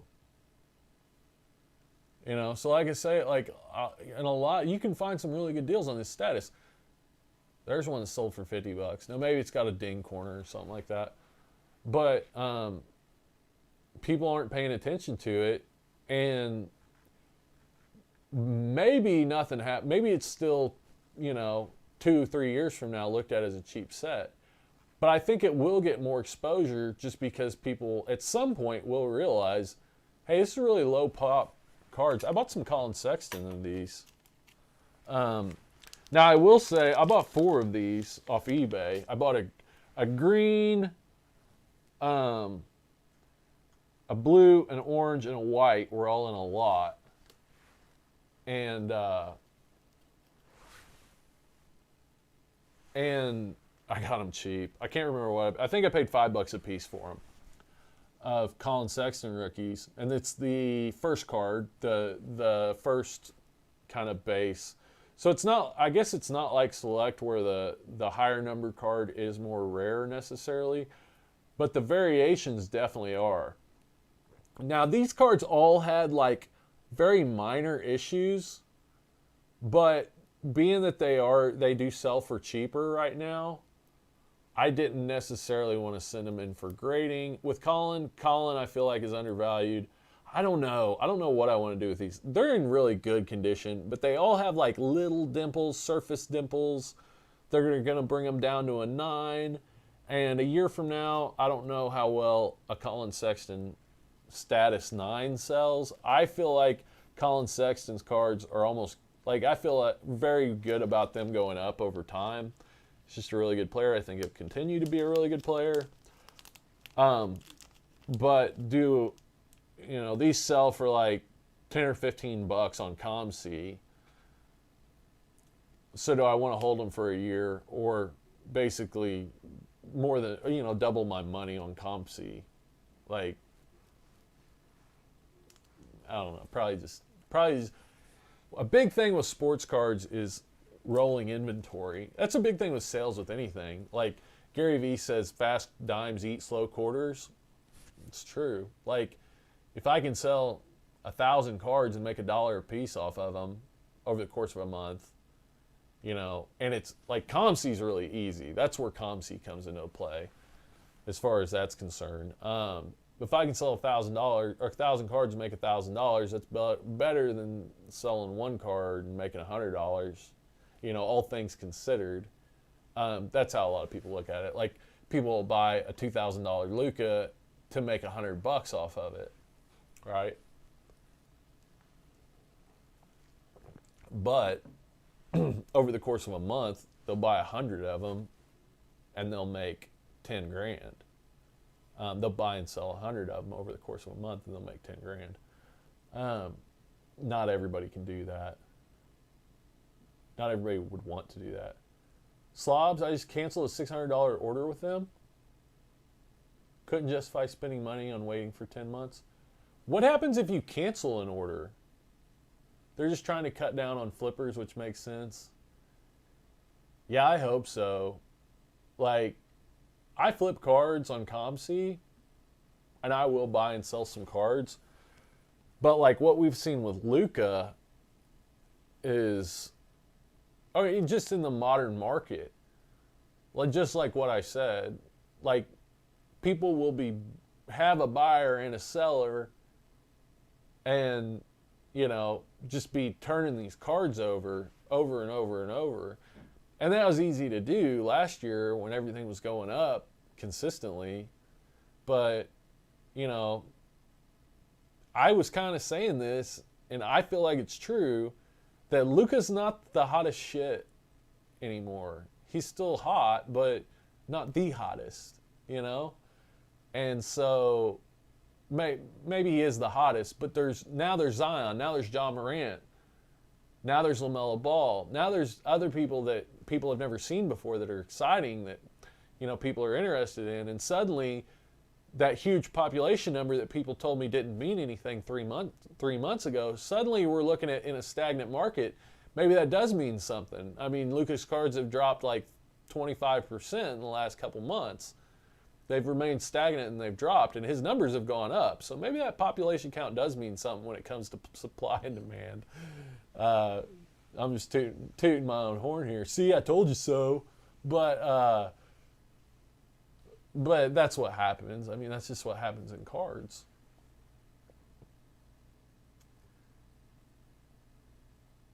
Oh. Question 3, base Luka or parallel Luka? I thought we went through this. Parallel. How many graded cards do you have? Me? Right now? Like, I don't know, 20? Not a lot.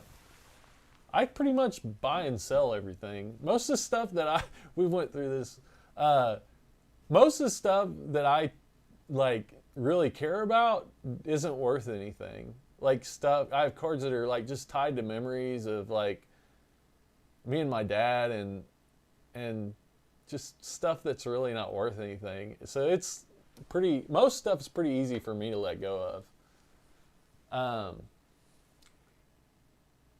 Slobs, please don't quote Gary Vee ever again. Oh, you're a Gary Vee hater. Now I'm gonna have to find all the Gary Vee quotes I can. Hustle culture. No.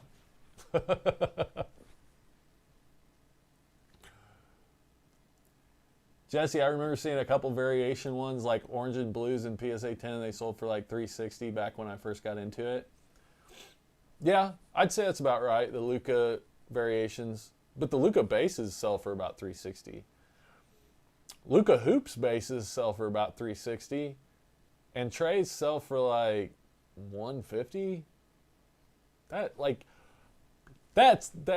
what doesn't make sense to me, is that Luka sells for so much more than everybody else. Like Ja Morant sells for $600, Luka sells for $1,500. Like, No. I mean, I understand. He's awesome. He's amazing. He's put up amazing numbers. He has an amazing career.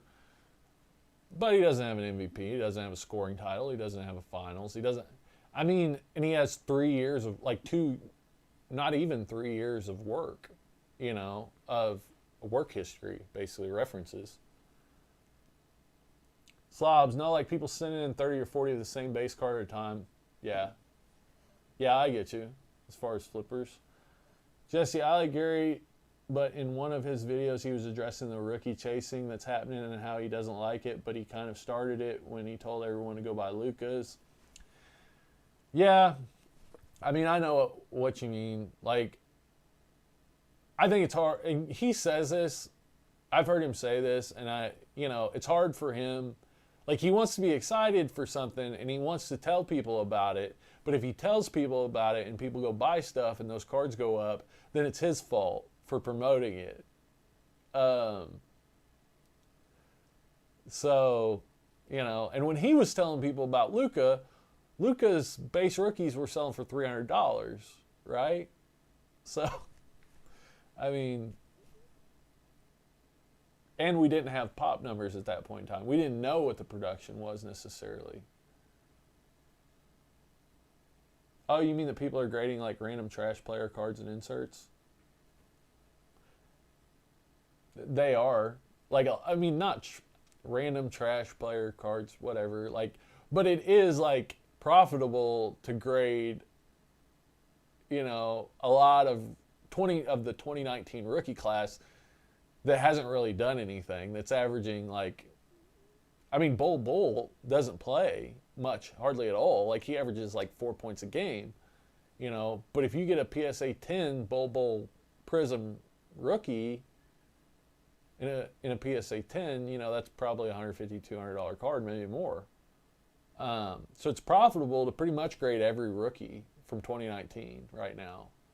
I mean, it is. It is profitable to grade. It's even profitable to just buy them and grade them. Pretty much every one of them. Every one of them that's decent at all.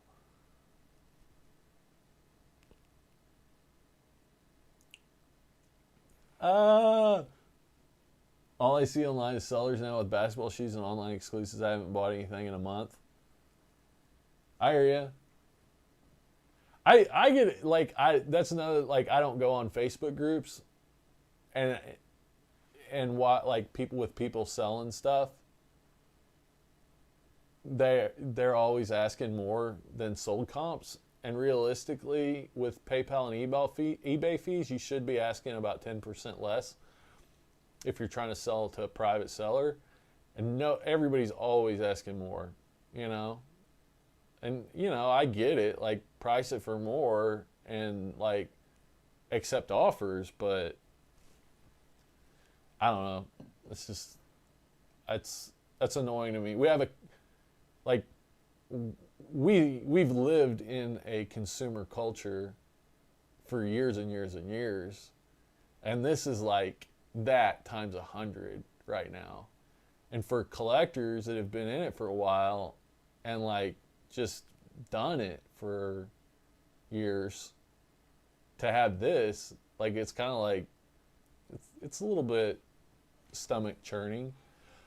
That said, like, adapt or die. Like,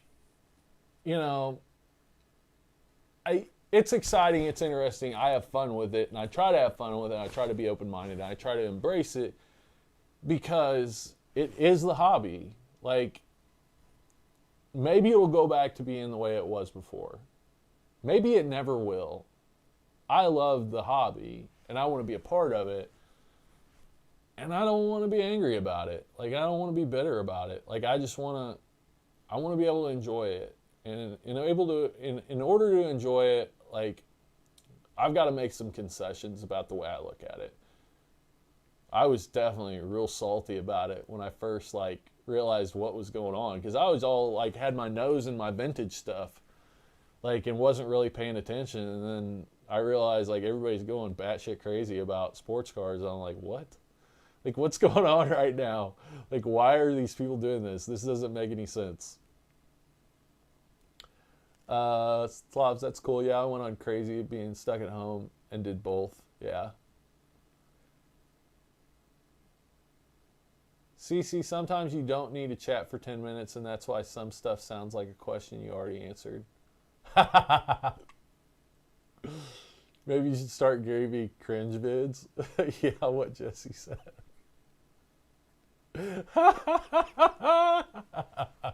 I know I don't read chat for 10 minutes. I go on my rants. My rants.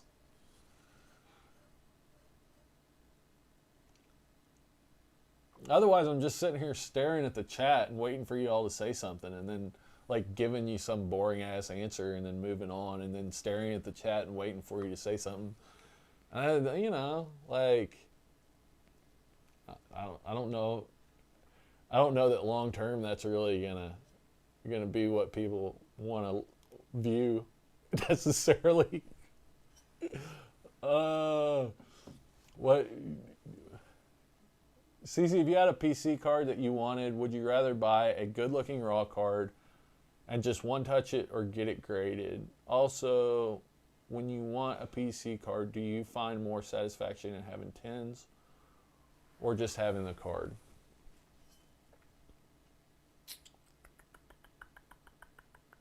I think if it's a PC card, I don't think it matters. Like, if you're not planning on selling it, I don't necessarily think it matters whether it's a 9 or whether it's a 10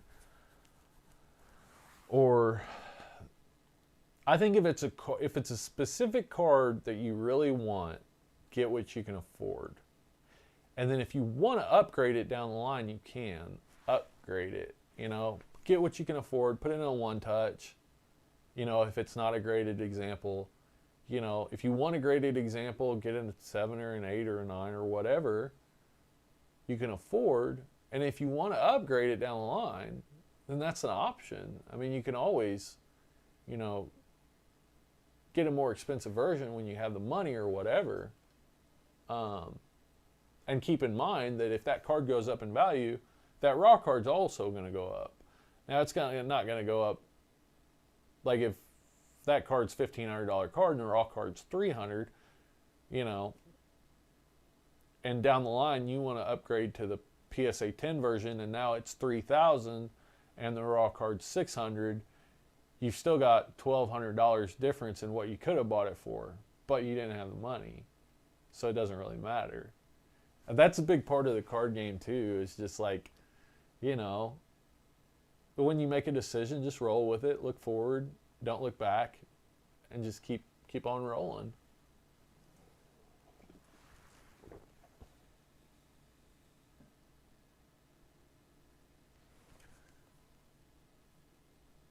What do you mean, slobs? Okay, I'm done no more. What do you mean?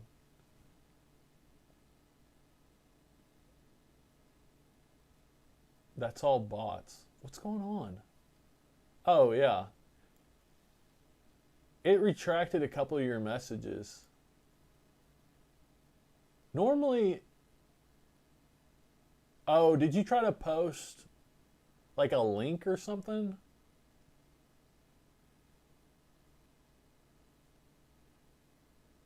They don't. What is going on right now? What is going on right now?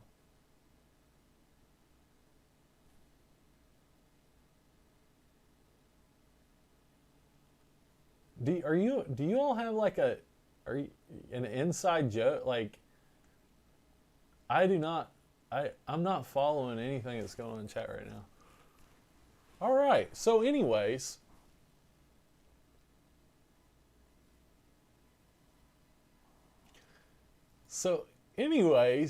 How about that Michael Jordan card sold for $738,000? I don't know what's going on in chat right now.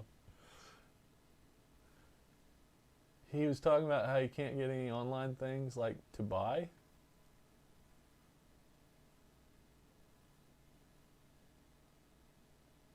Oh, he's retracting the messages. Okay. Like you can't, like everything's too expensive, or like, yeah, that's cool, man. Like whatever you want to talk about. That's why I'm here. I'm here for people to hang out, talk about stuff, ask questions. Yeah, you're right. There ain't no point in getting mad about stuff you can't control. Or that's the way I look at it anyways. I try not to worry about anything that I have no control over. Bots. So many bots. Oh, sniper bots. That's what you're talking about. Is buying bots on like eBay and stuff like that. Yeah, I hear you. Have you ever heard of Sport Lots? It's kind of like they've got kind of like a janky site, but they do have an interesting auction system, and you can find some good deals on there. So I use Sport Lots to buy a lot of single common cards for like low value sets and stuff like that. But they also do auctions, and their auction system. So here's an auction for a 146 card lot with 2 Iverson rookie cards and 3 Jordan cards, 96 tops, rookie Kobe rookie year. And so they do a 3-day system. So right now this auction's on day 2.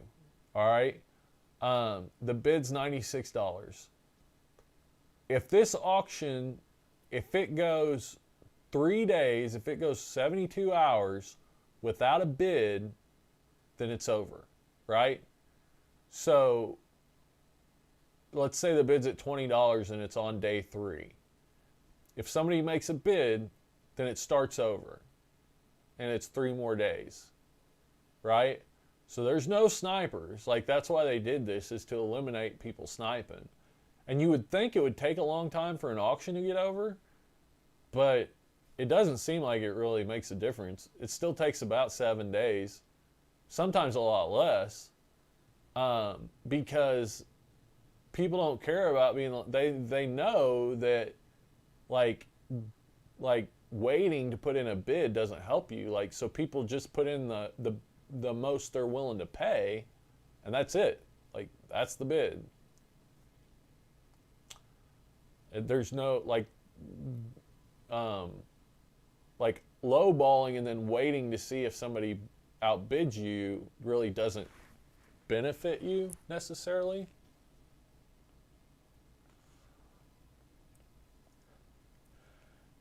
Slobs, I had good luck at LCS, but there was serious communication issues. I need to go back to him though, because I got 2 1-on-1s from him.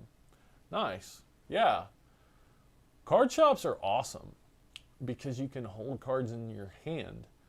So I love going through like dollar boxes and $5 boxes and finding, for one, like, you can find a lot of good deals. Sometimes you can find cards that they overlooked, or maybe a card that was worth $5 6 months ago, but now it's worth $50 or $20 or whatever. And you can look at it and see what the condition is, and right there and then, and be like, oh man, like that looks minty fresh. Looks like that might grade a 9 or a 10. Like, I'm gonna pick that up for $5. Bet. 3 whole days? Yeah, 3 whole days. But like I say, I don't think it really makes much of a difference. It can, but they have quite a few auctions on here. Like I say, it's, the website's kind of janky looking, old school kind of, website, but it works really well. Like I said, I've bought a lot of singles, and they have everything on here. If you're trying to put a set together, damn, like they have a lot of cards. Like pretty much anything you can imagine, as far as like commons to put sets together and just all kinds of stuff. 1990 Upper Deck Baseball wax packs, 42 packs, $35 right now. It's on day 1. I can't remember if, let's see, I think, so there was one today. So yeah, it goes 1, 2, 3, not 3, 2, 1. So when it's on day 3, that's when it's getting ready to end. Your card shop is an hour and a half away, all highway only. open only on Fridays from 4 to 8. So if I heard that, I would assume your card shop does online group breaks. If I heard there was a card shop that was only open from 4 to 8 on Fridays. Let me know if that's the case, and I'll let you know why I say that if you don't already know.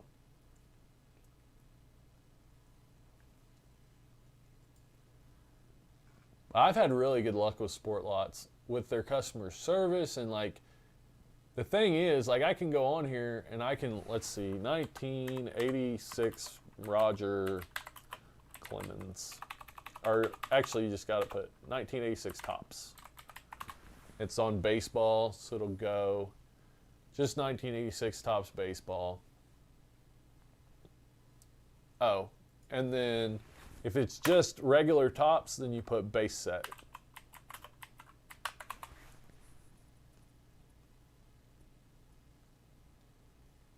Okay, so I can buy from all kinds of different sellers on here, buy a bunch of different cards and have them shipped to Sport Lots, and they have a P.O. box system.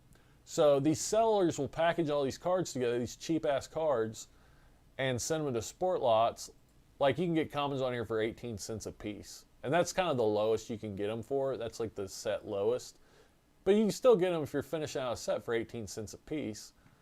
And they'll ship them all to Sport Lots if you have a P.O. box. And then when you have everything together you want, like you can let your P.O. box fill up for months. But then when you have everything that you want and you want a shipment, then they'll ship your P.O. box to you, and you save a ton of money in shipping, as opposed to trying to buy all those different things on eBay and, you know, buy 10 1986 Topps Commons, and, you know, somebody might have a listing where you can buy 10 for $2.25, and then you got to pay, there's 10 cards, you got to pay $4 in shipping, unless, yeah, you got to pay $4 in shipping, so it ends up being $6.25, and you got to do that 5 or 6 times to get the cards you need to finish out these sets, and it's that in no way is it like financially feasible to do that for some of these cheaper 80s sets.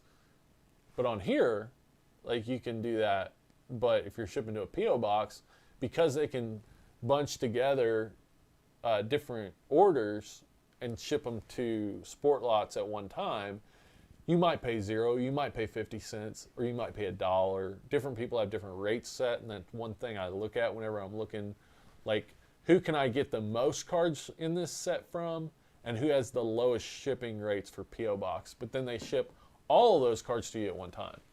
But also they have an awesome auction system. Jesse, do you think building a set will still be a thing? I know NBA hoops sell whole sets, but I don't know if any other sets do the same. I don't know. Like, it definitely looks like set building is dying. Like, it's a dying art form. I think you'll see a lot more when it comes to fully graded sets.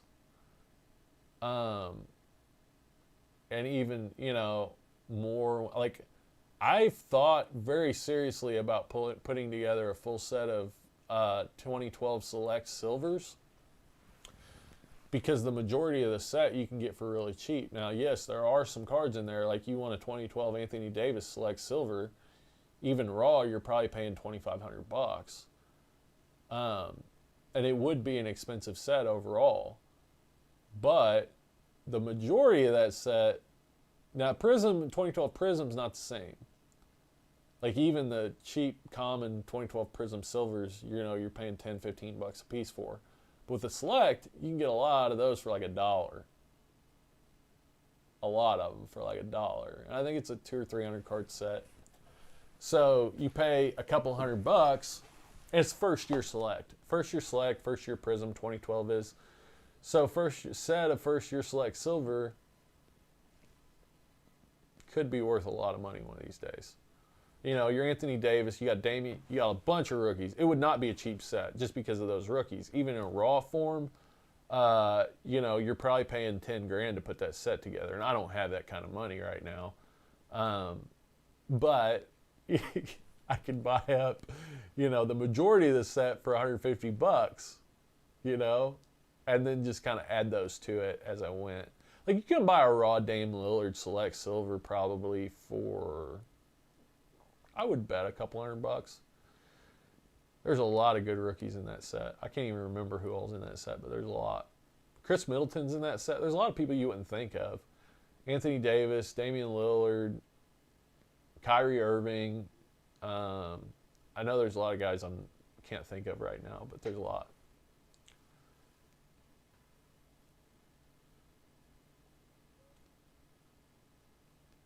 Slobs, no, I live in Columbia, South Carolina, and there's nothing in the Midlands.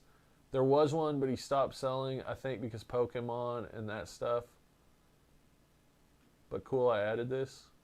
Yeah, so the reason I asked, like, I don't know how, like, you used to, absolutely, without a doubt, you had to have a brick and mortar store to get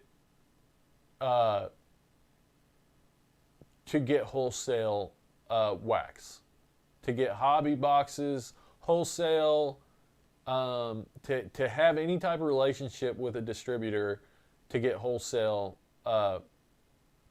wax. You had to, and I'm pretty sure still have to have a brick and mortar store.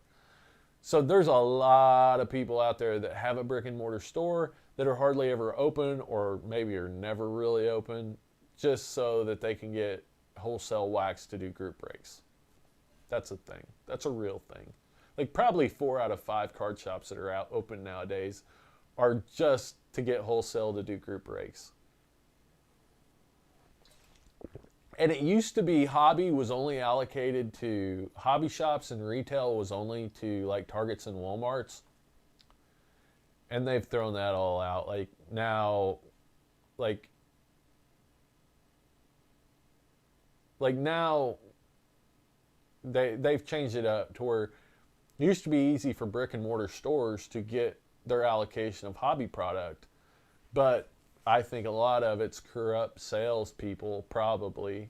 Not a lot of corrupt salespeople, but I think there are corrupt salespeople because of the markup on stuff that will sell to individuals or will sell online or will, there's been a lot of deregulation within the industry that has really ruined even the amount of hobby product that the brick and mortar stores can get.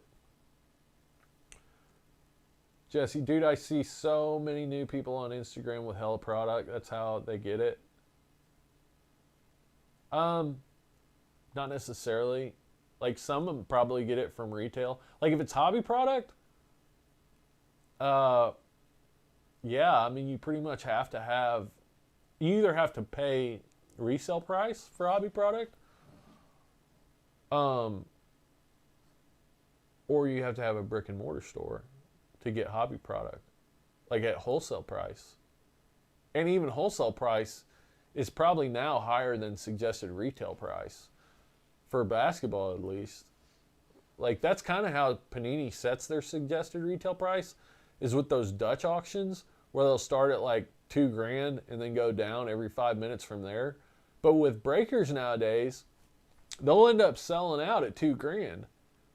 And so they use that to set their suggested retail price, like on Immaculate. And like most people don't have $2,000 spent on a hobby box. Like but breakers can split that up. They can split that up over 100 spots if they want to. If they just want to do numbered to 99 and charge, $30 a spot, and break that box for $1,000 over what they bought it for. So that's why, like, you go on the Dutch auctions on Panini when they do their first off the line and stuff like that. And if you're doing it, I mean, those boxes only have like 8 cards in them, I think. So if you did it that way, most of those people are not going to get even a card.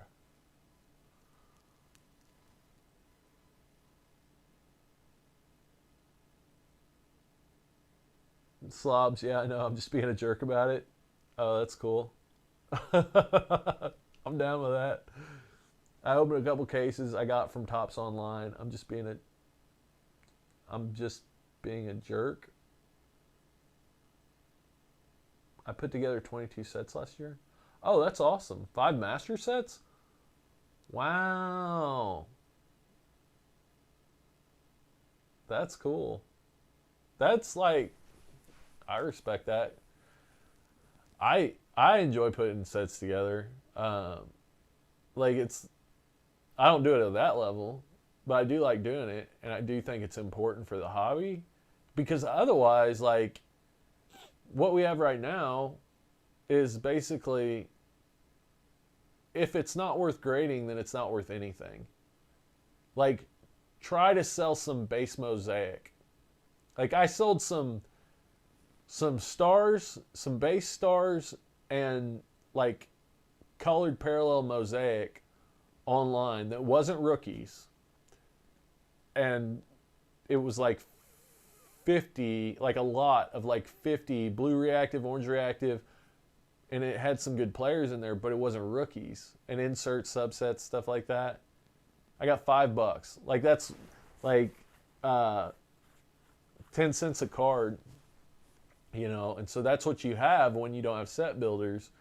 You know, even the, you know, in baseball, like, not that it's really any different, but if we don't have set builders, then it will always be that way. Like, those cards will never be worth any money, regardless of population, regardless of anything. If there's no set builders, like, nobody's going to want those cards, ever. But seriously, I haven't seen anything retail. I haven't been able to get anything off the website in over 2 months, I think. Yeah, there again, bots. Dude, bots. There's nothing wrong with buying online. Like that's awesome. You know, people take advantage of it however you can. There's nothing wrong with any of it.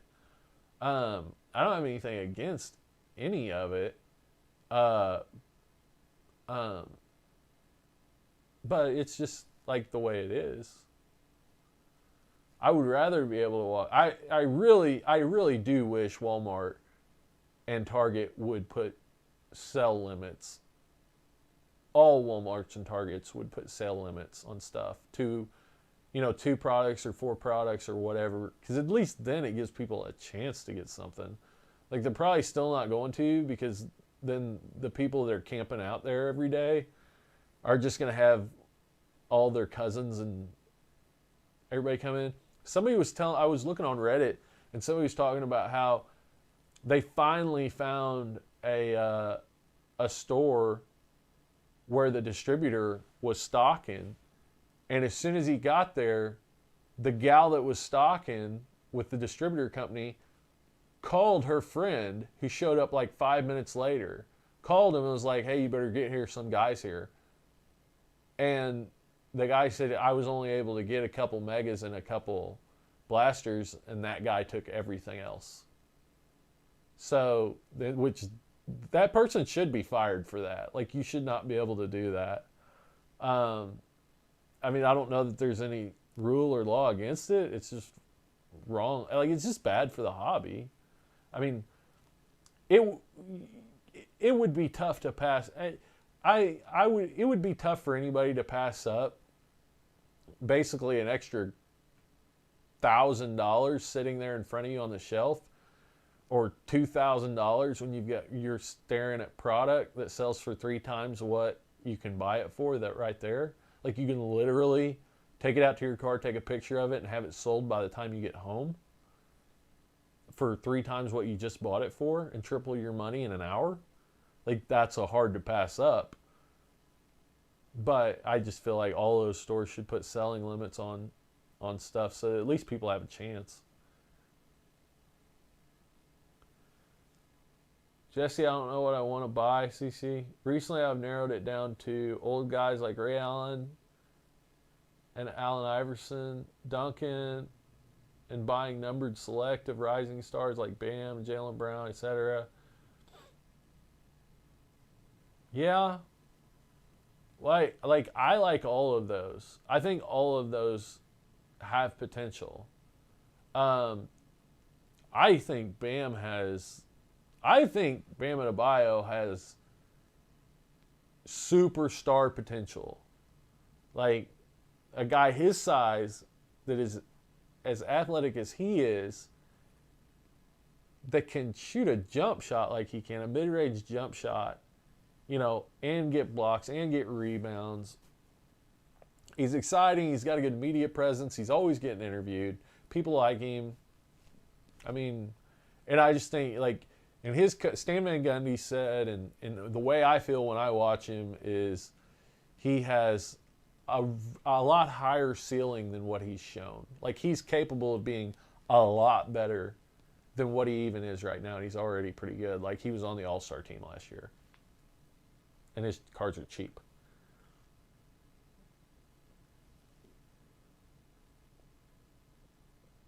Yeah, workers call people everywhere. Yeah. That's worse because they don't have limits. At least here, they have lines with 2 per person, and if there's enough, you can come back around. Oh, that's cool. Oh, they have lines with 2 per person. Oh, see here, well, at least the one store that I know of here that has limits, it's 2 per person per day. Like, you don't get to buy any more than 2 per day.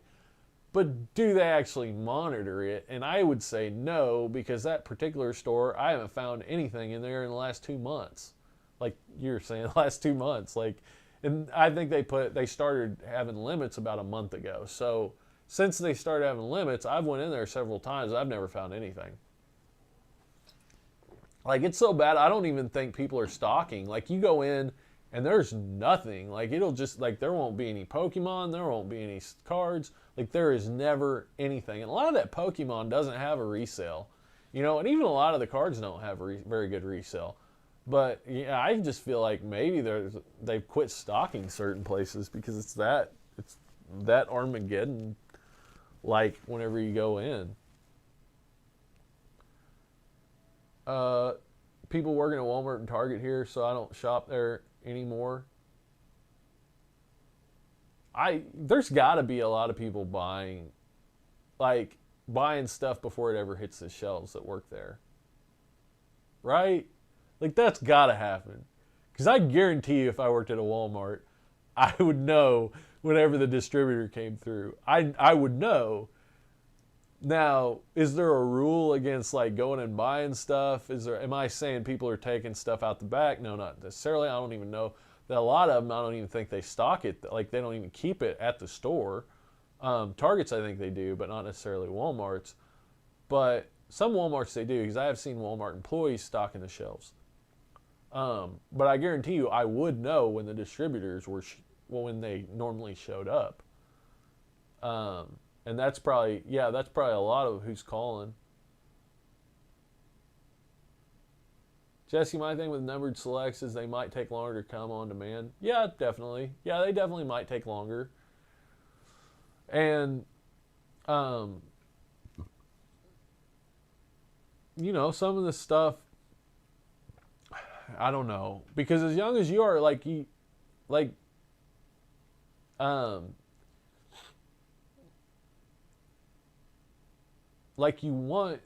want to try to. This is what I'd do, Jesse.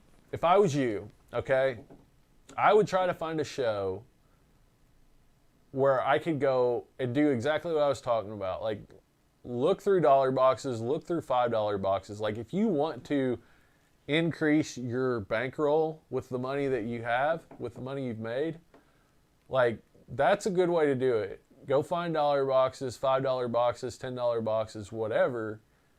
Take your phone, look stuff up. Don't be ashamed of it. If anybody says anything to you, tell them, well, how did you price this? How do you know what the prices are? If you don't use the computer, if you don't use your phone, then how do you know what to price stuff at?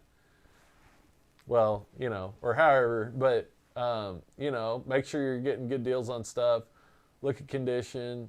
A lot of the time, you could go to a show, you can spend $100 in dollar box, $5 boxes, $10 boxes, whatever. Bring that stuff home, post it on eBay, and spend $100, and by the time it's all said and done, you pay for shipping and everything. You make $50.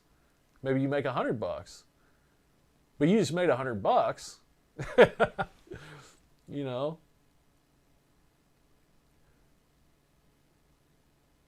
Yeah, like I can search on eBay for holiday boxes within 15 miles and find dozens of boxes, and it's all BS. Yeah, totally. Yeah, it always says it's in stock, but it never is. Basketball as well. And don't have LCSs, so that's the main issue. Okay, done. You said that like 4 or 5 times right now. Okay, done. I feel you, dude. I feel you. Like, I mean, I have 2 stores within an hour of me. 2 shops, 2 card shops. Um, one of them hardly ever has any product. Like he just doesn't. Like I think a lot of the product he buys is already sold by the time it gets to him. The other one is a guy that just I just don't care for his personality. Like honestly, like I just don't like dealing with him. Like I think he's a good guy. He does a lot of stuff with his shop that I think is good practices. Um, he just like gives me anxiety. It's like talking to the guy, it's like he's trying to like he wants to start an argument. Like every time I talk, like it's like you got to walk on pins and needles around this guy because like he's nice as long as you don't disagree with anything that he says or it's weird. Like if you don't challenge anything he says, you know, if you do, it's like you can tell he's always like ready to pounce, like ready to jump into, and it's like weird for like a retail. It's just so weird. I'm just rambling on about this one guy that owns a card shop, but it's like it's just weird that you have a retail store and you like that's. I guess I mean he's successful, very successful, and seems like a good guy. He just has a personality that just rubs me wrong. Like it gives me anxiety. Jesse, I don't get how some people get lots though. Usually people realize what the schedule for the distributor is and be there ready. I guess some stores restock themselves. Oh, I think a lot of people, certain stores like that, yeah, they know the schedule, but they're the only ones that show up. Like a lot of distributors don't have a set schedule. Like they'll show up on a Tuesday or a Thursday maybe, but maybe they show up at 10 and maybe they show up at 2 or whatever, you know? And a lot of these people, I think they know the schedule, and when they get there, like they're the only ones there and they buy everything. Like that's what I've seen anyways. Lots of lurkers. We've got 2 guys at one of the in a town about 45 minutes from me that they literally, like the days that the distributor's supposed to be there, they will just camp out there all day. Like they'll just sit there until the distributor gets there. And Walmart, from what I understand, like the rumor I heard was that Walmart called the cops on them and tried to get rid of them, but the cops said, I don't know if like the Walmart waiting area is considered a public space. Basically, the cops said if they're not doing anything wrong, like there's nothing we can do about it. Like, I don't know if you have to file a restraining order against these guys to get them away from Walmart. I don't know, but like that's probably BS. But I know for a fact these guys, like that's what they do. Like they'll go wait all day.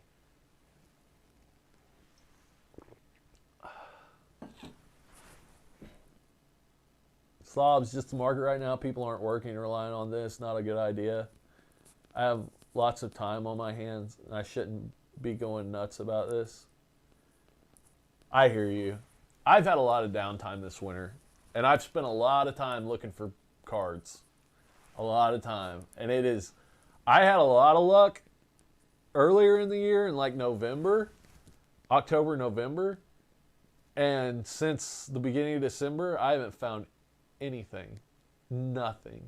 And like, oh man, like it grinds on you. It grinds on you. And just the winter in general, like I don't, like I generally don't have as good an attitude during the winter as I do during the summer. Just that whatever seasonal affective disorder or whatever they call it. Like if I don't get enough sunshine, I'm kind of cranky. I think everybody's a little bit like that.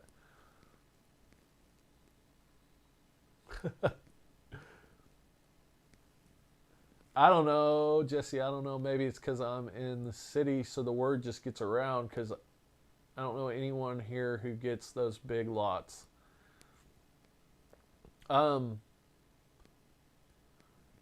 That's good.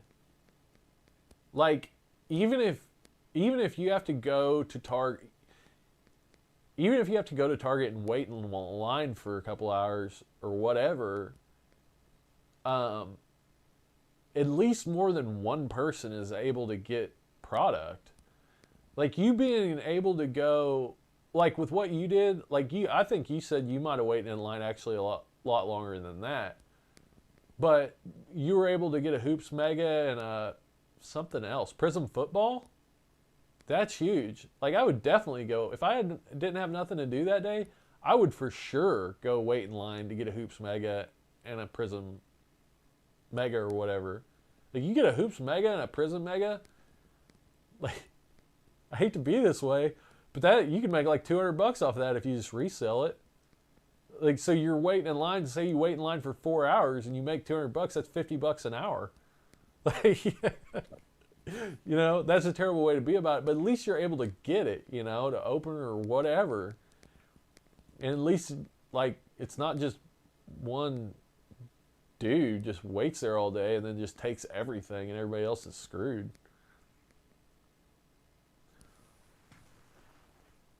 CC, I was actually going to ask if you think I should spend some of the money on Hoops Blasters as wax to hold.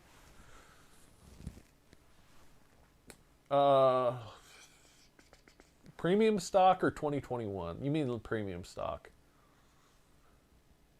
Yeah, I would say yes. Especially if you can find it retail.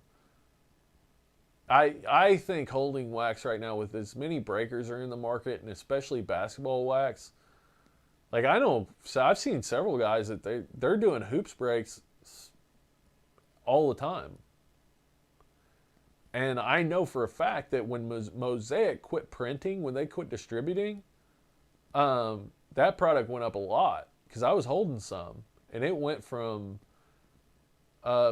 about $50 for a hanger to $100 for a hanger in about a month. Really, I don't know what they are now, but I think I sold mine. I had like 10 of them that I broke everything, and I had like 10 of them that I was just like, I'm not gonna open these. I've opened enough of it. Like, I'm just gonna see what happens, because I'm sitting there. I bought them retail, and I could have sold them for like $45 a piece, and I was like, but the print run's about to be done. They're going to quit distributing it. Christmas is coming up. The season's coming up at the same time as Christmas. And I'm like, I shouldn't sell right now. And sure enough, by like Christmas, they were like $80, $85 a piece. Jesse, it was a hoops hanger, but yeah, if you get in line at the right time, you could. Oh, it was hoops hanger? Wow, you got that out of a hoops hanger? Yeah, I think sealed wax is a good investment right now. I don't think it's going to go down. And like, no basketball sealed wax has gone down over the last 3 years. Really, it's all just gone up. You know, hoops isn't the most desirable product, but even like 2019 hoops hobby box is $750, $600, $700, $750, something like that. And so 2021, they're saying, well, 2021's class isn't as good. Well, maybe that's a fact. Maybe it's not. But, you know, $400 for a box right now, there's a lot of people that are just planning on buying those and holding them. Slobs, I thought $10 random box of basketball cards from a coin and collectible guy up the street in 2018 had 6 Shaq rookies in it. Oh, that's awesome. That's awesome. I love Shaq rookies. I think Shaq's actually, his base rookies have doubled. His PSA 10s have doubled in the last 2 weeks. It went from like $500 to like $1,000 in the last 2 weeks. It's nuts. I don't know why that's happened, but it has happened, and not over just a couple sales, like over a bunch of sales. Like went from being $500 to steadily going up 600, 650, 700, 750, and now they're selling like $1,000 for a base Shaq, not a gold, base tops Shaq rookie. The golds are like $3 or $4 now. Jesse, do you know how long they print a set for before they stop? No, I do not. That's what I was wondering, because like Mosaic, like they made some Mosaic last spring, and then they started printing Mosaic again in like September. And they didn't quit until the beginning of December. It was like 6 weeks after the season was over, and they're still making 2019 Mosaic. And you can tell, because if you go on Star Stock or you go on ComC and you look up Mosaic rookies, I quit buying Mosaic rookies on Star Stock and ComC because there's like 250 of them for sale. You know, like you pretty much have to sell for the lowest price. And even if that player has a big game, it scores like Nickeil Alexander-Walker, like 37 points. Of course he's going to get a pop from that. Not like what happened last year, but even this year he got a pop from that. But not much with the Mosaic, because you can buy 50, even if they're at $3 a piece, he has that big game. It's not worth buying them at $3 a piece and pricing them at $7, because people can go on there and buy 100 of them right now before you get to that $7 mark.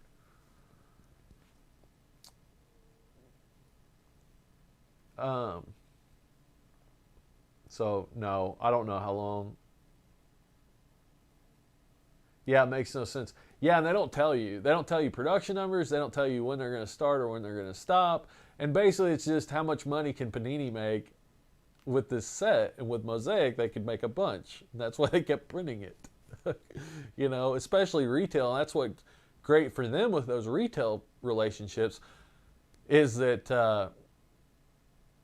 they can just keep printing it and keep stocking it at Walmarts and Targets. Now, it's not that, that's not like the demand is there. Like, people want cards, and that was like the only set that was printed.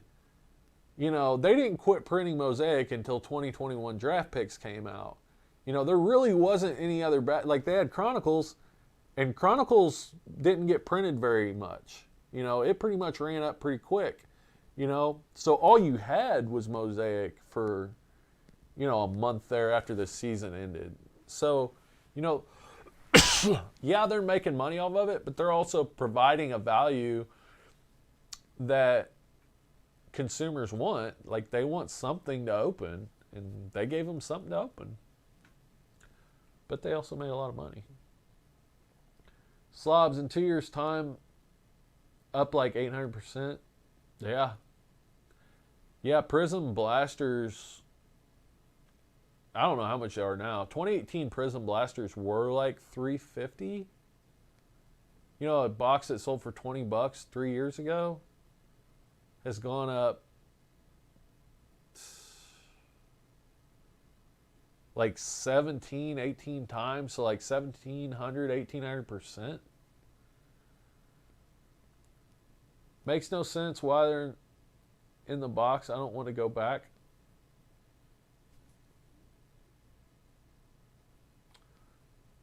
Jesse, for those old guys, what's the top 3 card sets?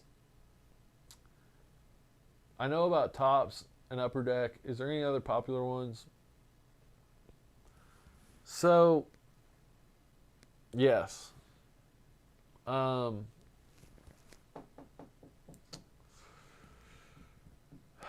And it changes from time to time, year to year. I mean, Fleer was pretty popular in the Shaq rookies. They still carry some value. LeBron Fleer rookies carry pretty good value. In the late 90s, it was Topps Chrome. Bowman's Best, Topps Finest. That's another one. Between 94 and even through Shaq and up through the 2000s, you had Topps Finest. There's Bowman's Best, Topps Finest, Topps Chrome. And then you had like Skybox. I guess it's just like they're all good in their own way. You know, so it's just like, you know, you kind of have to decide, you know, if you like the card. Technically, it's a free, like, sports cards is kind of a pure free market in that, like, right now there's so much transparency and liquidity. Like, you can literally go on eBay right now and or one of these other sites, and people have stuff for sale for their asking prices, and people want to buy stuff.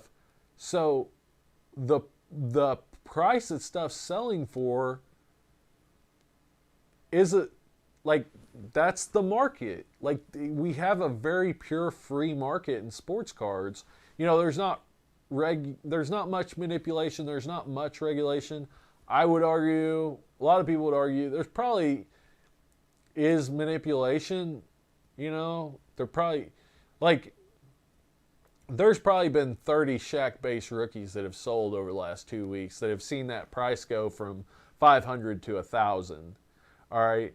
Well, if I'm a big dealer and I have 100 Shaq base rookie cards, then it, you know, that's not a lot of money for me to spend to drive the card up $500.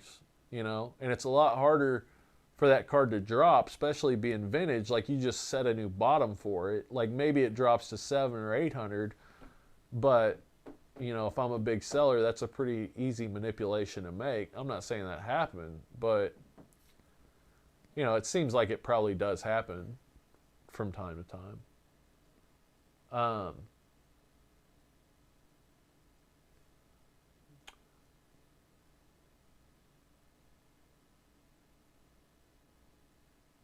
Oh, the guy.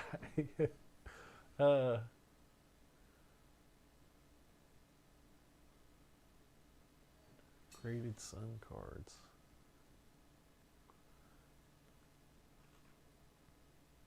I'm hooked. Like, I wasn't even thinking about the basketball games I'm missing right now. I'm going to look up and see. I guess they're pretty much all over. See how everybody did. Got the guys I follow. Let's see here. Manuel quickly put up 25 earlier. Donovan Mitchell had 13 points. Not the best night for him. Jordan Clarkson had 13. Jamal Murray put up 16. Jokic put up 47, 12 rebounds, and 5 assists. That guy's crazy. Friggin' crazy, dude. Sixers. Ben Simmons had 21. Sabonis had 21. Brogdon had 25. Jeremy Lamb had 12.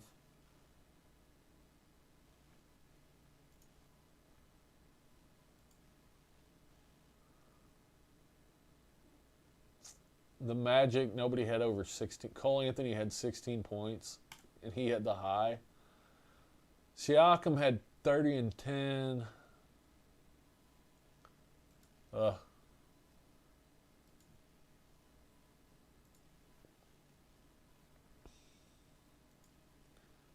Nets Wizard. Joe Harris had 30. What's up with, anybody know what's up with Harden? Why Harden didn't play today?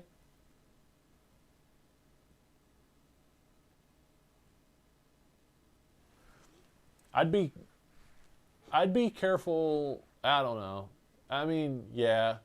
there's still a lot of NFL products to come out this year. Like, they've only released like half of the products that are coming out this year. Select hasn't released yet. There's a lot of stuff that hasn't released yet. And then you have a long off season before football starts up again. And normally, demand goes down during the off season. So I'd be careful with football wax right now. Very well could be wrong. The other thing is Trevor Lawrence is coming out next year. And Josh, like, there's a new class of quarterbacks, and they're pretty damn good. Like, people are pretty excited about them. Like, Tua might be an afterthought next year. Joe Burrow, if he doesn't come out and just, like, blow things up, he might be an afterthought. Think about it. Lamar Jackson, Deshaun Watson, and Baker Mayfield are still playing great. Like, they're still playing great. But they're not rookies this year. So it's not a big deal. Their rookie cards still bring pretty good money. But, like, I mean, look at what Justin Herbert's rookie cards are doing. Like, basically, if you're not Patrick Mahomes, if you don't win a Super Bowl, go to 2 Super Bowls and win one and get an MVP and go to 3 Super Bowls, I guess now, then, you're pretty much maxed out after your rookie season if you're really good, if you don't do those things. For better or for worse. Ooh, Bradley Beal had 37, 6, and 4, and the Wizards won. So, he didn't have 40. Wizards still won. But Russell Westbrook had 41. Damn! Russell Westbrook had 41, and Bradley Beal had 37. I think the Wizards win like every time Bradley Beal has more than 40 points. Well, he didn't have 40 points tonight, but Russell Westbrook did. That's awesome. I like the Nets fine, but Bradley Beal was going to be in that last video because his cards are undervalued, and he's on track to win the scoring title by a long shot this year. He got completely cheated, or not cheated, but like he got snubbed in the All-Star selection last year. He most certainly should have been an All-Star. When the wax is gone, it's gone. Yeah. Yeah.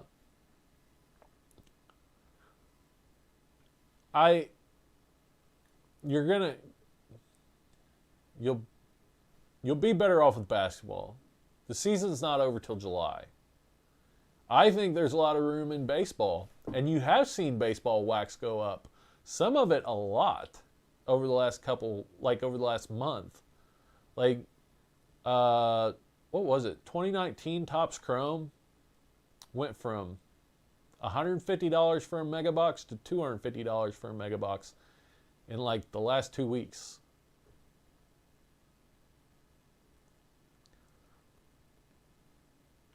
When you got back into it, Topps Update 11 was like $2,500. Oh yeah. What is it now? Probably like 10 grand, 12 grand, maybe more. 12.5 right now. Yeah, that sounds about right. Which is crazy. And I started that series unopened. Like, there is nowhere close. Like, on average, you will never get close to making your money back on that. Like, on average. Like, once in a while, you might pull a Trout Diamond Anniversary and make your money back. But the odds of pulling a Trout Diamond Anniversary are about 1 in 100, probably, I would say.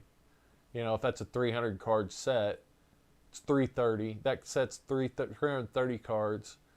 And a diamond, I don't know how often they're, probably 3 in a box. Maybe more, a little bit more. but probably 3 in a hobby box. So you would have a 1 in 110 chance in pulling a Diamond Anniversary trout. And let's say a hobby box is 360 cards. You pull one trout, you still got to get it to grade a PSA 10 to get $4,000 back. And then what do you got? You know, you got a DJ LeMahieu that in a PSA 10 you can get $200. You got an Altuve that in a PSA 10 you get $100. You got a, you know, you don't have a lot else, you know.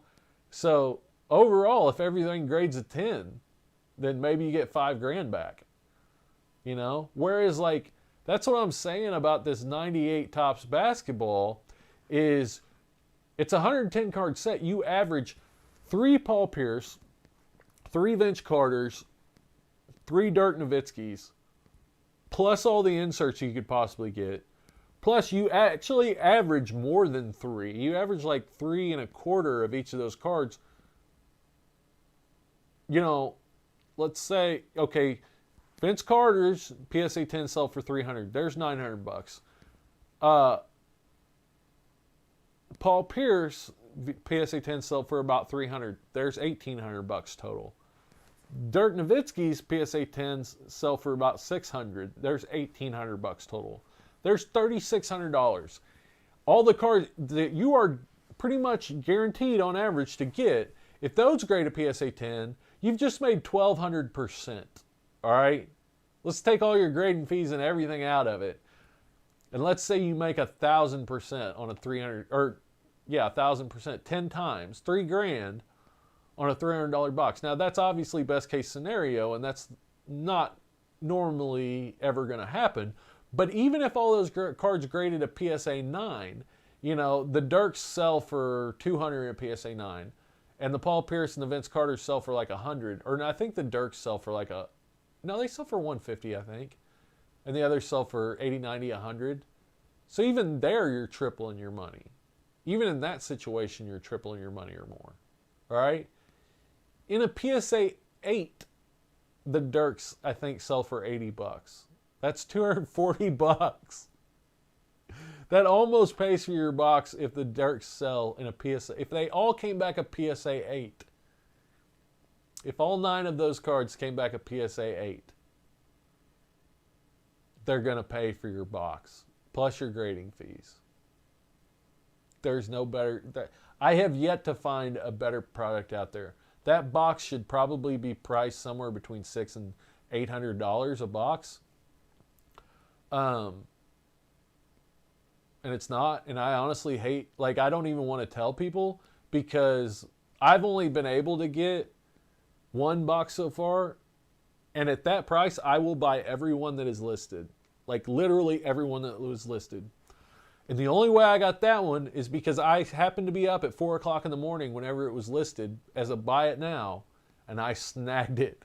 I mean, I snagged it as soon as I could. I looked at it a little bit, but I'm like, I didn't even want to look at it for very long, like to read the description and everything, but I knew I had to. I was nervous the whole time because I knew somebody was going to swoop in and grab it from me. But I bought it at that price, and they were $250 a month ago. Okay, I'm doing that thing where I don't look at chat for 10 minutes. Slobs, yeah, I bought a bunch of Bonds rookies when I got back in. Bam. Nice. Yeah, I opened a box from every year just about, and all diamonds were no bueno. Yep. Because you have a lot better chance of getting a card that's worth nothing than you do of getting, like, there's 5-star players in that set from 2011, and that's a huge rookie year. Obviously, the Trout's the one you want, but even, you know, yeah, it's just like the odds of you getting a card that will pay for that box are very, very, very slim. Your average return on that box is probably somewhere, you know, honestly, a raw Trout sells for $1,800. So your average return on that $12,500 box, guessing, is somewhere between $2,500 and $3,000, I would say. You know, I would say your average return is somewhere between $2,500 and $3,000. Once everything's graded and everything's done and said and done and over with, even if you figure that once in a while you do pull a Trout Diamond Anniversary that's worth, I don't know, $20,000 or whatever they're worth now, you know, the 1 in 110 times that you pull that at 20 grand, you end up that gives you a grand total of about $200 worth of value on average to that box. The cognac, they probably sell for about 10 grand. So there again, about $100 in value added to that box. It doesn't add up. Jesse, I get the reason why wax gets more expensive with time, but I don't understand how people can buy it. Yeah, I tried to go into that in that video. There's really no justification for it. Unless, the only thing is, the three things I had were, one, people have no idea what the actual expected value is. Most people probably have no idea what to expect. All they know is they've seen these cards from these boxes that have sold for ridiculous amounts of money. Number two, could be breakers that just don't care and know they can sell it, whether it's a good value or not. Number three is people just want to flex and show off, and that's a great way to have something to display and show off and flex on people. And number four is that's pretty much it. But I think the main thing is it was a lot of work for me to run the production numbers and do everything on that 2018 Prism unopened video.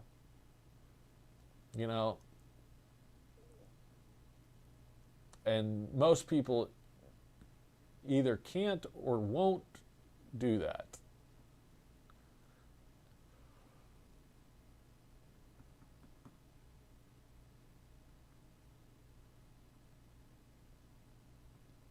Yeah, it's fun. It is fun. I agree. It's a ton of fun opening wax. Yeah. Yeah. Yep. Get a whole case at one point. I don't know if anybody will ever be able to afford a whole case again. Get a case of 2021 Topps Series 1. No, don't get Series... Well, yeah. Get a case of 2021 Topps Series 1. I think Series 2. I think you got to get Series 2 this year because so many rookies were added at the end of the year that I think you have to get Series 2. I don't think there'll be any new rookies in Series 1. I don't think. Because nobody had in baseball, you have to have a certain amount of at-bats or games or whatever played before they can put out a rookie card with a rookie logo on it. Like Bowman can do prospect cards, but you can't have a card with a rookie logo on it. That's a Major League Baseball rule unless you played in so many games. So I'm wondering, who wasn't in Topps Series 2 or Topps Update that could possibly be in Series 1? I don't think there's many people left that could be in Series 1. But yeah, Series 2, if you could get Series 2 for $100 a box, and I think, are they 12-box cases or are they more? You spend $1,500 on it. Man, you're right, though. That's the life right there.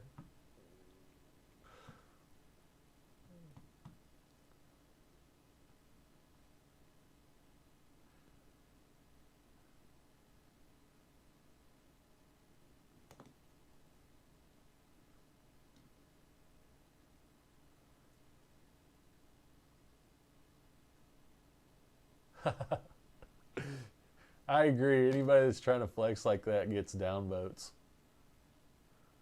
Absolutely not. I completely agree.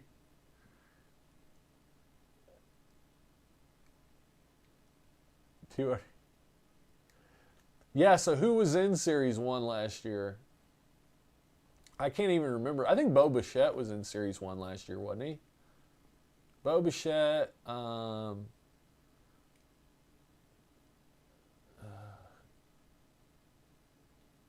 see. Gavin Lux and Louise Robert were in Series 2, I think. Randy Rosarena was in Series 1. I bet you went digging through all that stuff whenever And Kyle Lewis, I think, was in Series 1 too. You had a bunch of stuff to dig through this fall, probably, didn't you? Jesse, regarding wax, that card shop I went to had some older wax. Would you recommend buying that stuff too? Or no? Because it's already inflated a bit? It depends on what it is. Like, yeah, there's a lot of stuff. And the best way to look at it is just go back and look up who the rookies were in that product and what their cards sell for. Look at how many packs are in a box, how many cards are in a pack. Figure how many cards are in a box. Look up how many cards are in the set for that series. It's a lot of work. It's a lot of work to figure out if it's a good value. But ultimately, like, you know, you can look at what rookies in that set, what they sell for in a PSA 10, and a lot of times, like, that's, like, the biggest rookie is a lot of times what the box will sell for, is the biggest rookie in a PSA 10. I don't know why that is, but it seems like that's the way it is.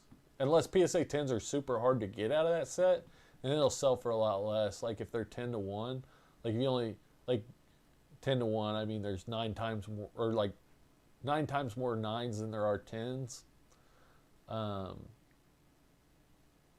Then they'll sell for less than that if there's just that one rookie. But I definitely think there's room. And obviously there's more people looking at not just like vintage like Mickey Mantle, but looking at 80s, 90s vintage, you know, stuff that was overlooked 3 months ago when I was buying Shaqs and Kevin Garnett's and Allen Iverson. Allen Iverson and Ray Allen have doubled in the last month. Jordan's gone up 500% in the last 2 months. It's crazy. I don't know if that's sustainable, but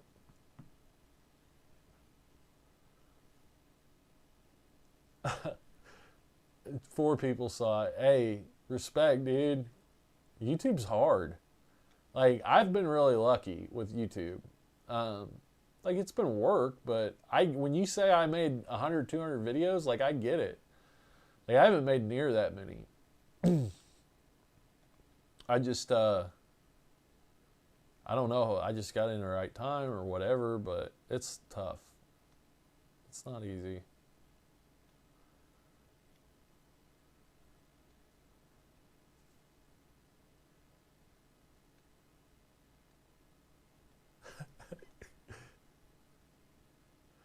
Buy Series 1 Home Run Challenge, it's worth it? 86 Topps throwback autos.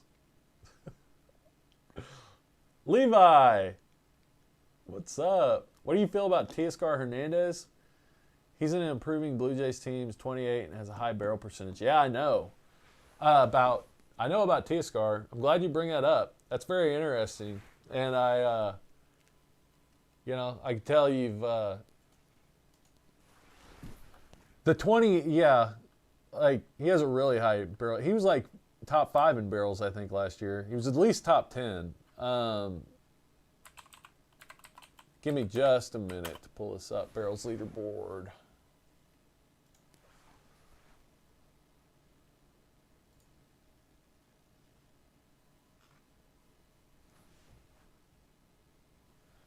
Nope.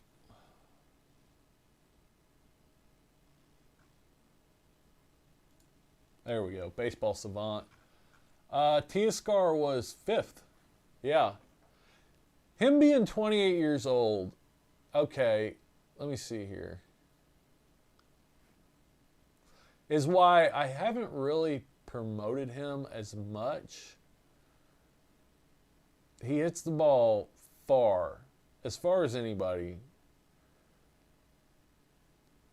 Has a great barrel percentage. Has an awesome max and average exit velocity. Great sweep spot percentage. A launch angle for home runs. He's with the Blue Jays. Blue Jays should have an awesome team this year. Let me see some other stuff. So And if you go to barrels and you click on his main, so like he has a high strikeout percentage, low walk percentage. So he's a 3. So Teoscar Hernandez, when he hits the ball, hits the crap out of the ball. Exit velocity, hard hit percentage, expected batting average, expecting on base, I think. I don't know what that means. Expected slugging, barrel percentage, huge, right? Sprint speed, huge.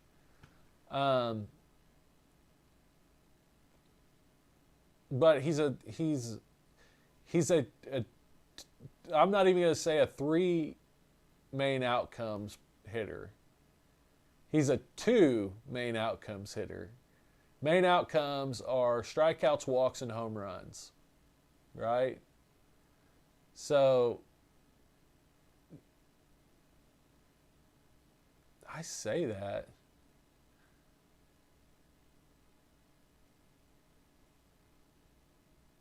Let me look at his traditional stats.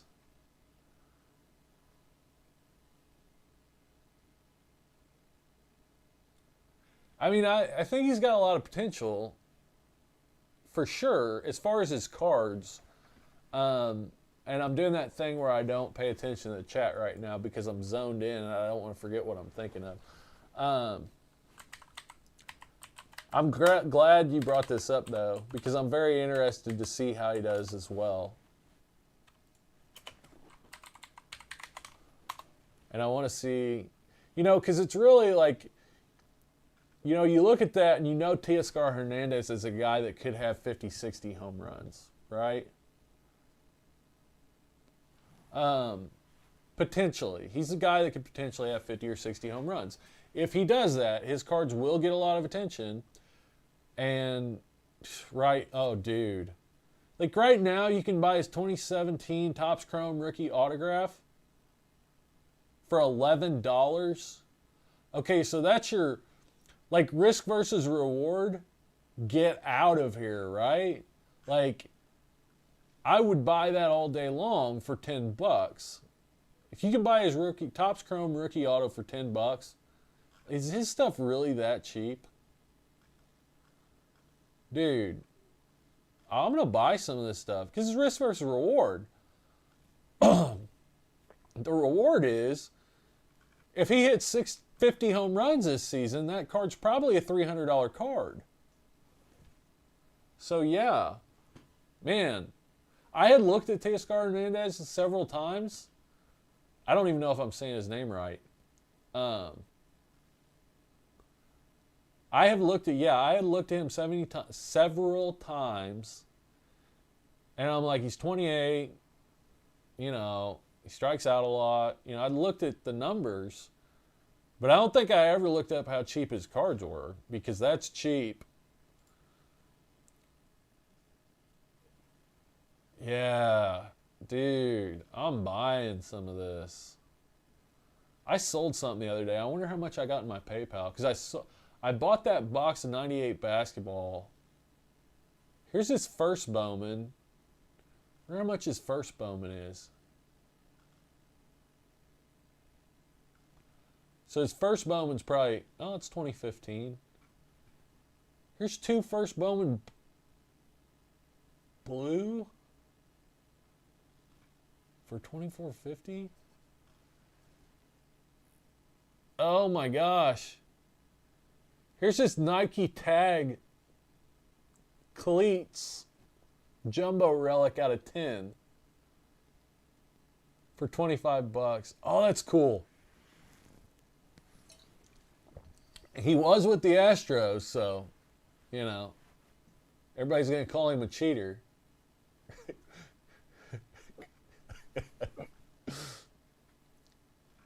Sorry, I have a whole thing where I rant about how everybody in baseball cheats and people should not make as big a deal about the Astros as what they do. But that's just me. Bowman Asia Black Chrome Refractor for $8. Okay, well, I'm going to buy some Teoscar Hernandez cards now. I mean, 28 is old. Like, to start a career in baseball. Not that, like, this is his first good year or anything. I mean, it kind of is, but he was old when he first came up. But if you're hitting barrels, okay, that's the whole thing. If your barrel percentage is that high, you're probably going to be a good hitter for a while. Here we go again.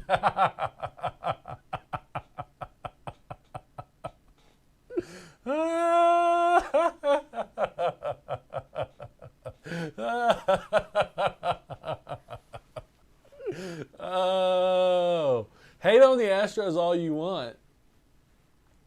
But don't forget that baseball is a game where people cheat every day and it makes absolutely no sense.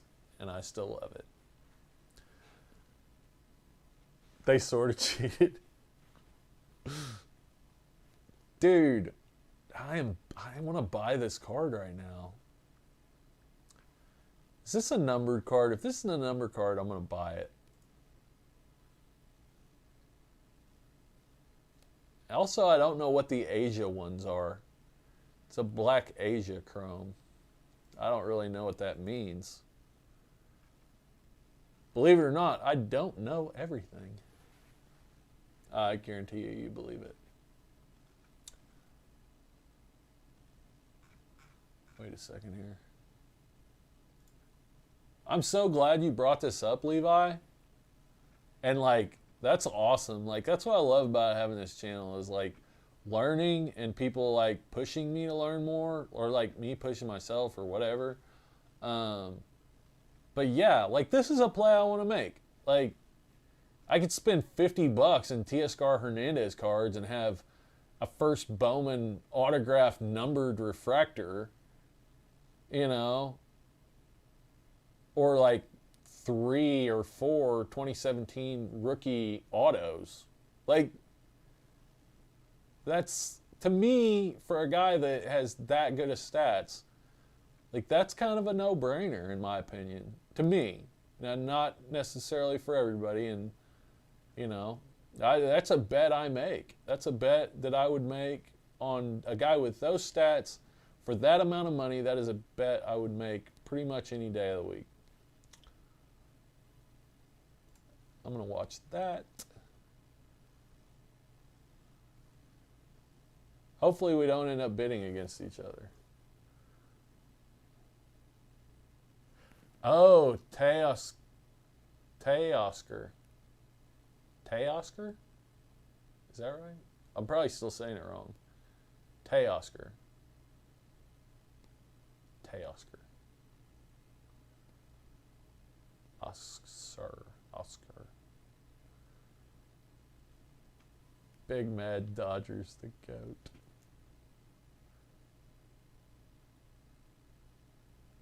Ha! Dude, Corey Seager too. Corey Seager's undervalued. Corey Seager is top 5. I don't know what happened in the last 5 years. Suddenly shortstops became really good hitters.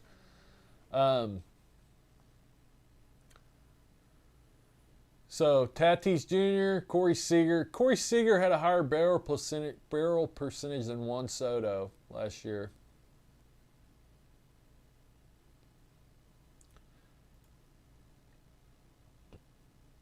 And if we go to his, like, he doesn't strike out very much. He doesn't walk very much, but he doesn't strike out very much. I'd rather see less walks and less strikeouts than more walks and more strikeouts. I would. Yeah.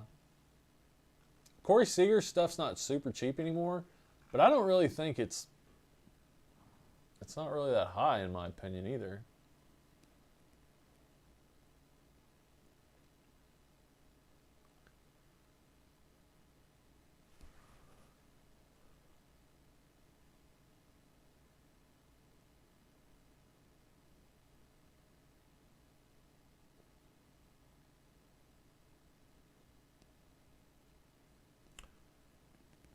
What? You just opened a case of 2016 Chrome. Bowman Chrome? Or 2016? Oh, you just opened a case of 2016 Topps Chrome. Really?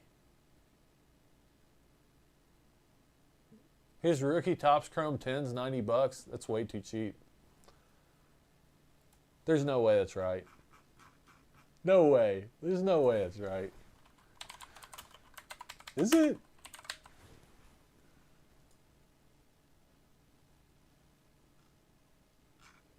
You're right. Well, you're a little off, I think. No, you're right. Oh my gosh. There's a prism refractor for 170 just sold. Oh, refractors for 200.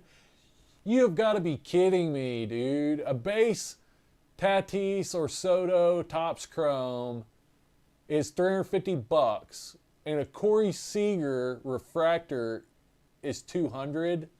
Get out of here. Get out. Get out. Like, this is stupid. This hobby is so dumb. I love it, but it's so dumb. Like, it's all about hype sometimes. Like, yes, I will. Yes, like, okay, I'll buy a top Corey Seager sepia refractor PSA 10 for 100 and whatever, less than $200, $189 including shipping. $189 including shipping. $190 including shipping. Ugh, get out. So the base is up to like 110 now. So the base is at 110, but you can get a refractor for a one, like less than 200 or around 200. Like, that's how I would go for sure. I would get a refractor. Get out. Oh my gosh, that's cheap. Corey Seager's so good. And like, not just is he good, like, he's good and he has awards. Like,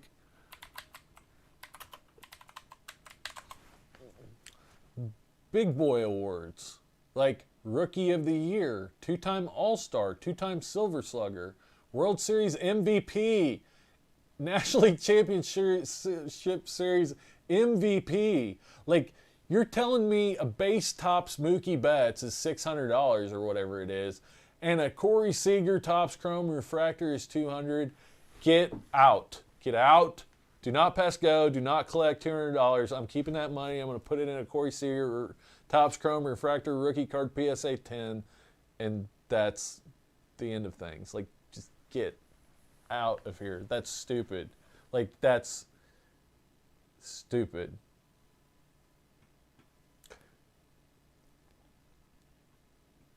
Nobody's calling you slobs. Why are you so, what do they call it? Like, why are you so angry? It's so you think nobody's calling you a liar. I'm listening. Gosh, you're so sensitive. I say that because I've got a friend, and I always tell him that whenever he goes off, I go, "You're so sensitive." That makes it so much worse. I'm not sensitive. I'm not sensitive. Yeah. He's injury prone. What? Like, okay. I'm not listening to you on that.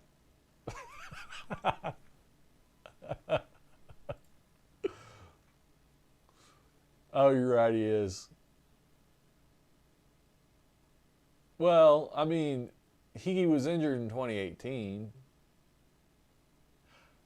2015, I don't know if he was injured or not, or he just like didn't play very many games. 2018, he was injured. But 2019, he led the league in doubles, so apparently it didn't hurt him too bad. He doesn't hit a ton of home runs. See, that's what's weird. He does hit for average pretty well. Like, barrel percentage should translate to home runs. but for some people it doesn't. I would say Ichiro Suzuki was one of those people. We didn't have StatCast back then, but I bet you he had a. I mean, I say that. I don't know. He hit a lot of line drives. He hit a lot of like balls that were not at a positive launch angle, like balls that went into the dirt but were hit really hard and ended up as hits. And he was also super fast. Ichiro was. But maybe the best pure hitter ever, possibly. 3,000 hits and didn't come to the States till he was 27 years old. That's all right. I'm still in on Corey Seager Prism or like Corey Seager Refractor Topps Chrome Rookie for $200. Like, I'm still a buyer on that. I would buy that over a Juan Soto or Tatis Topps Chrome any day. Plus, the 2016 production was lower. Like, it hasn't changed that much for baseball, as far as I can tell, but it was lower in 2016 than what it was in 2018 or 2019. Even for Topps Chrome.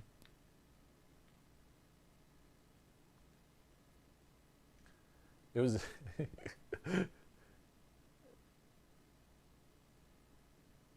You need an LOL to the name. No, that's okay. I'm just joking too.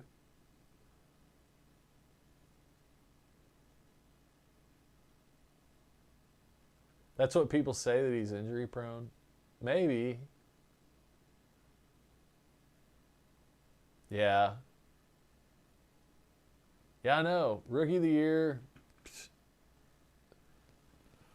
Let's see what Corey Seager's WAR is. 17.8, and he's 26.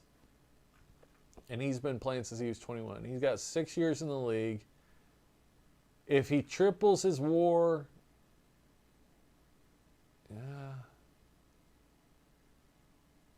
he has to play a little bit better. I mean, he's got a... Basically, if you have a 60 WAR... Up until this point, you needed about a 60 WAR to make it into the Hall of Fame. So if he played till he was 38 and played a little bit better over the next 6 years and averaged about a 20 WAR every 6 years, then he'd have a 60 WAR. He'd probably make the Hall of Fame. But with these with these awards and stats, like, okay, even if over the next 12 years he got 4 more All-Stars, 4 more Silver Sluggers. Like, you got 6 All-Stars, 6 Silver Sluggers. I don't know. All I know is Topps Chrome rookie Corey Seager Refractor for $200 is something I would buy. Like, and I would buy it over a Tatis or a Juan Soto or an Acuna because I would.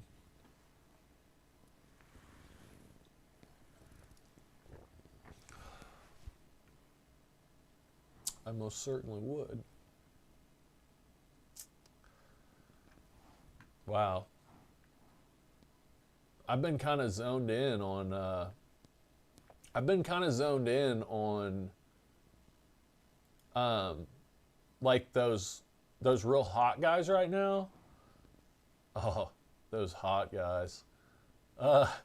Those real, like, Acuna and Soto and the young guys, the prospects, Dominguez and Adley Rutschman, all those new guys, and Bo Bichette, all that. And I do think that is the play right now. If the market takes off, those guys are probably going to see, like, a significant increase, but it will eventually funnel down. And $200 for a Corey Seager Prism or Chrome Refractor is too cheap. It is.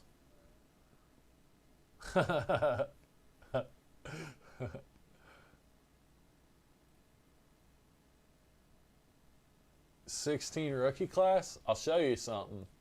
So if you go to Trading Card Database and look up through there, like a lot of people use Cardboard Connection.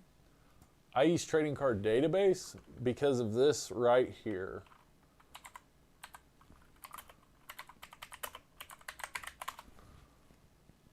Let me show you.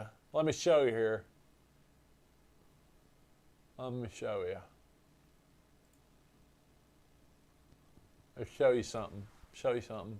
So on Trading Card Database, they have all these different little things, and they have just one section for rookies, and it'll pull up all the rookies.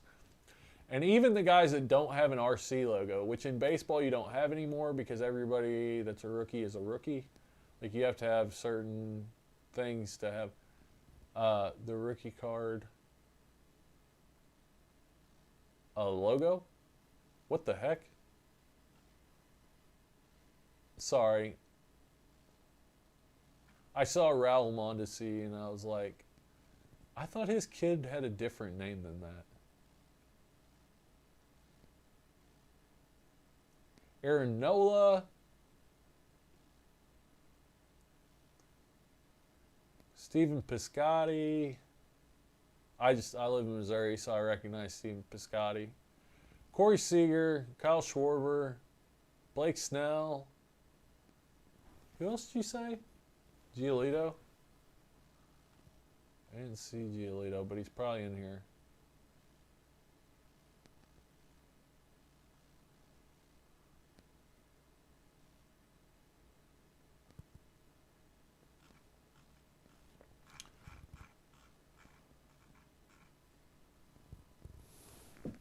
So anyways, yeah, that's why normally I use Trading Card Database. So like on the website, in my research link, that's what I link to.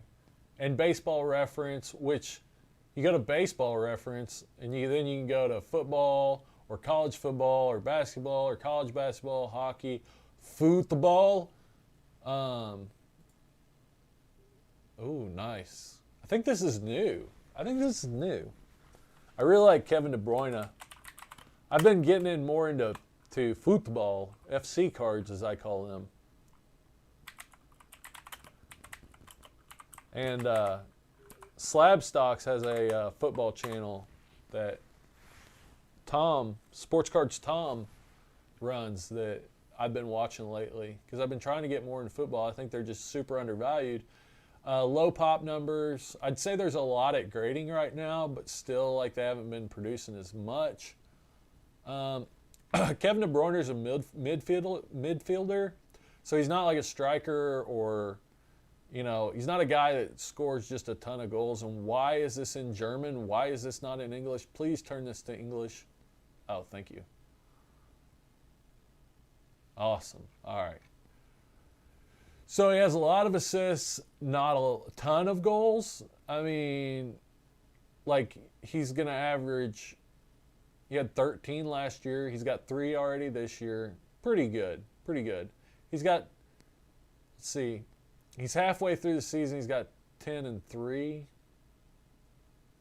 Wait, no, that's not right. Ooh, Man City's first in their league. That's awesome. All right, I'm nerding out on football. Football. For baseball, who garners the most attention, pitchers or big boy hitters? Oh, home run hitters by far. Home runs are kind of everything kind of in baseball. Home run hitters, yeah. Like you can literally just hit a bunch of home runs and be terrible at everything else, and your cards are going to sell for pretty good money. Or you could be like an awesome pitcher, like the best ever. Like you could have the best season ever as a pitcher, and your cards probably aren't going to sell as well as somebody that hits 50 home runs and is terrible at everything else. That's the sad truth, but it is the truth of baseball. It's not to say that pitchers' cards aren't worth anything. Now, I am making a video about how 2020 is a toxic year to purchase pitcher cards because of the league should be cracking down on foreign substances this year that pitchers use to create spin rate. That's kind of out in the open, and the league has alluded to the fact that they are going to do something about it. Normally, they never do anything about cheating until they're caught, but they're kind of caught. They've kind of proven that there's been some pretty, like that 75% of pitchers in baseball use a foreign substance is becoming a lot more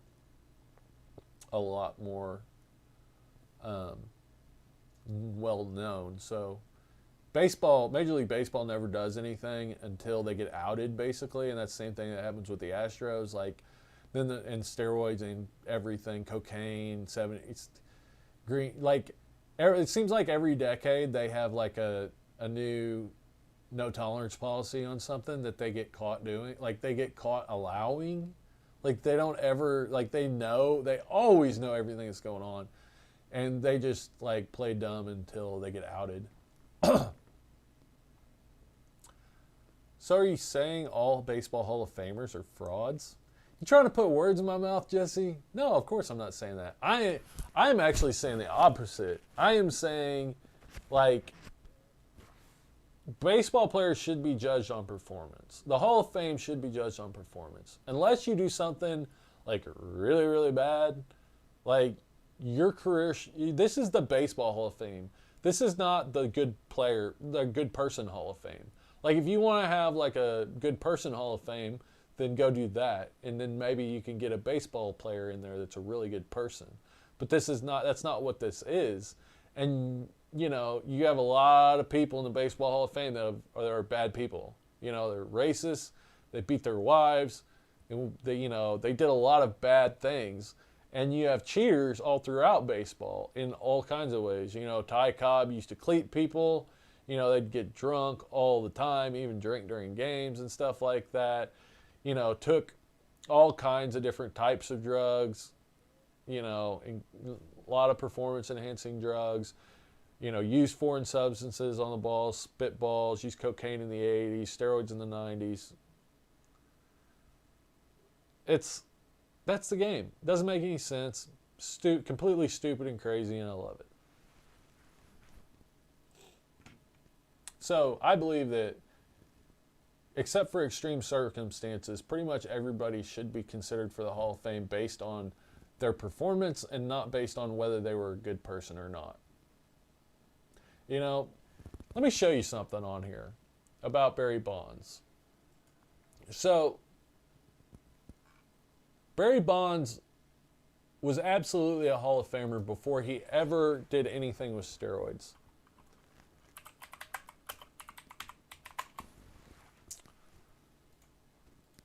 I would say that Barry Bonds had not used steroids before 1996. I would say that's, you know, pretty good bet that he hadn't used steroids.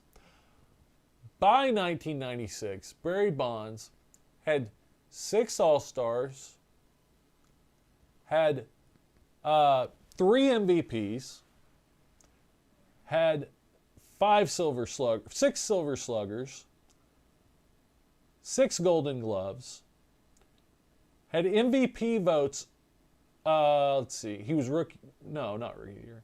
He had MVP votes 7 years by 1996. He had 3 MVPs. He was in the top 5 in MVP voting 6 times out of those 7 years. In my opinion, and he also had like a ridiculous amount of WAR. By that point, like, he had enough WAR. By that point in his career, he had enough WAR. Let's see here. I'm going to count this all up because I mean, I guess I'm a Barry Bonds fanboy. I think he should be in the Hall of Fame. I just think people should be in the Hall of Fame for their merit. 9-9, 15-9, 23-9, 34-6, 33-6, 41-6, 56, 50.6, 51.5, 60.5, 66.7, 70, I could quit counting there, 73, 74.2, 83.9. By 1996, not only did he have all his awards, he also had an 83.9 WAR. I would say somewhere around 80% of people with an 80 or better WAR get into the Hall of Fame.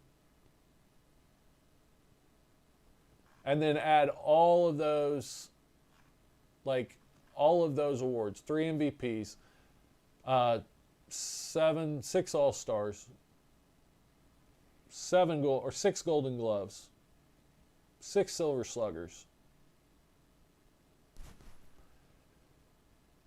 That was that's half of his career. He was an All-Star by 1996, and he played till 2007. 14-time All-Star, 7-time MVP, 8-time Gold Glove, 12-time Silver Slugger, 2-time batting title, 3-time Major League POV. Did steroids play a role in that? Yes, definitely. The guy, by 2004, he looked like a superhero, and he played like one too. Like, yes, steroids had a role in that, but he also was intentionally walked. He has like the top 3 most intentional walks in the history of baseball. 120 times in 2004. 120 times.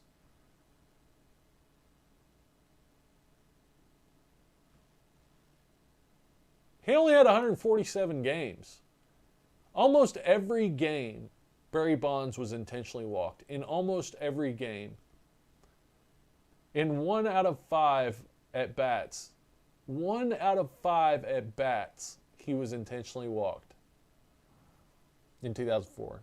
Yes, he was on a ton of steroids, and yes, it made a huge difference. But yes, slobs, that was a fun year. That was a fun time for baseball. Like, that's my opinion. Like it or hate it, I don't care. Like, that was the funnest time for a baseball fan. Like, are steroids right? No, not necessarily.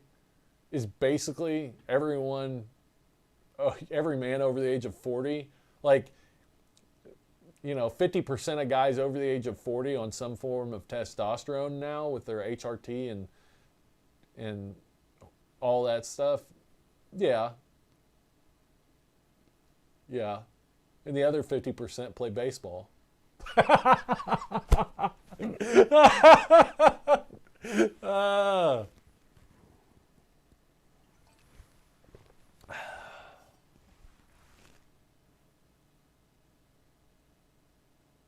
Baseball's GOAT. Barry Bonds is GOAT. Barry Bonds is so GOAT.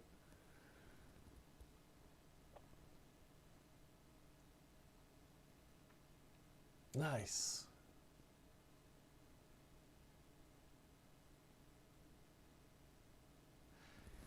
Hey, Jesse, this HGA grading, I did see something about that. I didn't know that it was...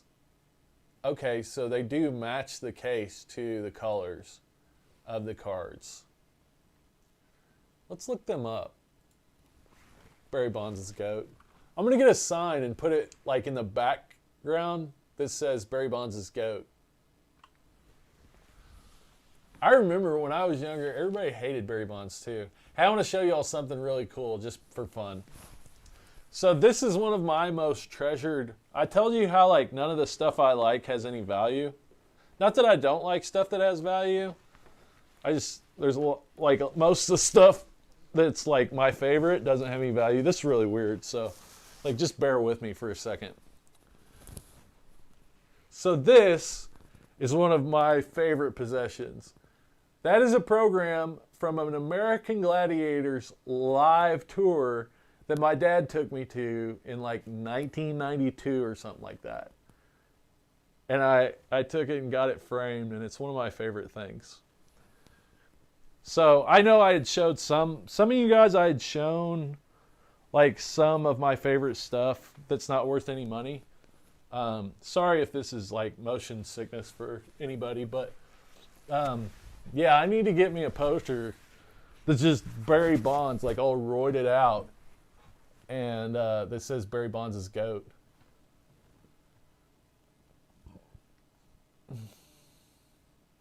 Sounds like a t-shirt? Definitely. If I get Card Collex merch, maybe I could get t-shirts, and one of them say Barry Bonds is GOAT, and the other one could say everybody cheated, not just the Astros.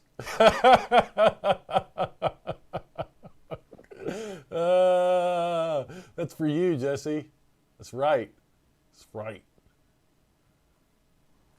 And get some t-shirts made. Let's see here. Yeah, HGA grading and uh,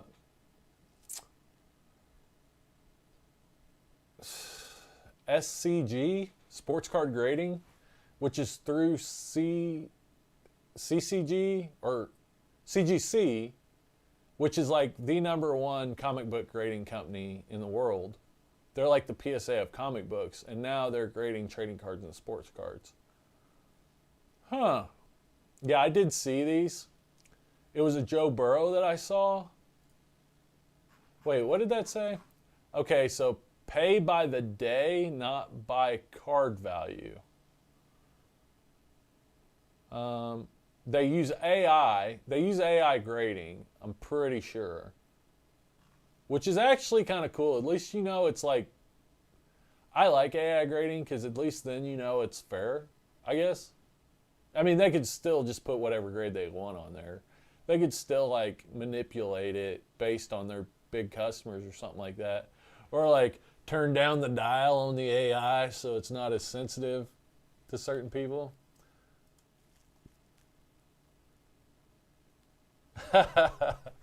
Sorry, Jesse. I had to allow that message because my settings don't allow hate speech in my chat. That's right. That's a joke, everybody. But pay for the day, not for the value of the card. So 10-day, $55 per card. 30-day, $35 per card. 60-day, $20 a card. So if they're guaranteed, that's a pretty good deal. It just depends on if people like are willing to pay for them. See if there's any on eBay. Let's just HGA. Let's do 2019 Prism HGA. Let's do that. So there's a Zion. Ooh. A Zion Blue out of 175 HGA that sold for $2,000. All right. Let's see what Zion Blues.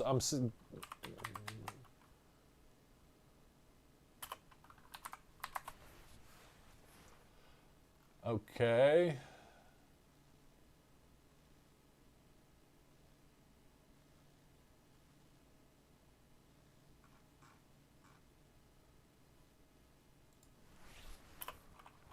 So I'm just seeing, how does that compare to PSA? Okay, so a PSA 10 sold for $4,000. That's a, wait, this is a 9. That's an HGA 9 sold for $2,000. And the same day, a PSA 10 sold for $4,000. That's pretty good. So a PSA 9, well, this was 2 weeks ago, sold for $2,000. HGA 9 sold for $2,000. So at least in that example, there was no difference between an HGA or a PSA. That's interesting. Let's look at. Let's try Mosaic. I feel like Mosaic is one that people would send there because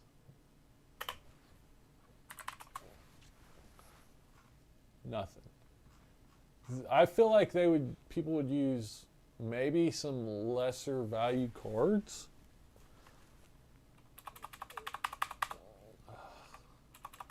Let's try and category. Oh my gosh. I need to find the category.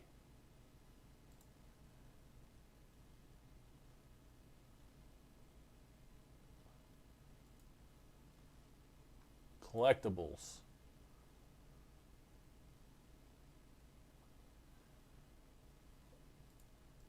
I can never find what category cards are considered. Sorry. Sports memorabilia, fan shop, and sports cards.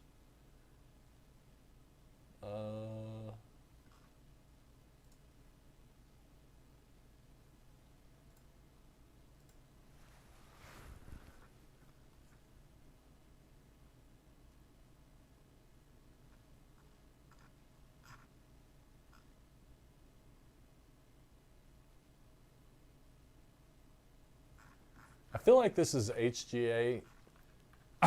Well, this is the other thing. Read this description. What is HGA? They are a new grading company and the first to use artificial intelligence to grade cards. The labels are the most aesthetically pleasing in the market, and they are the most accurate when it comes to grading cards. Their website is hybridgrading.com. I feel like someone at HGA wrote that and sold this and probably bought it too. So like that makes the most sense to me if I'm, HGA, is to list something and sell it an HGA 9 for the same price as a PSA 9. But you're not putting one over on me, HGA. I'm too smart for that.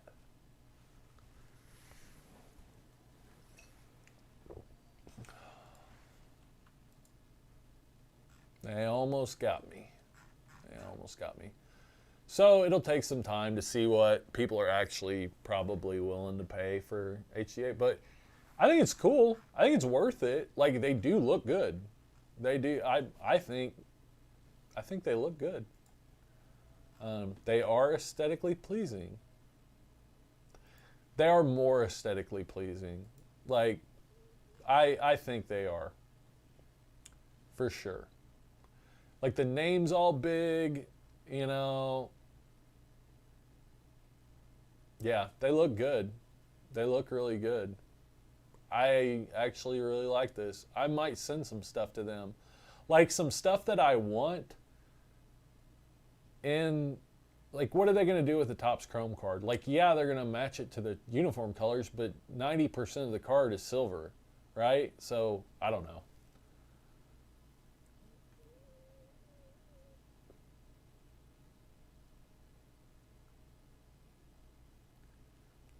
Jesse, they making sure their cards don't go for negative values.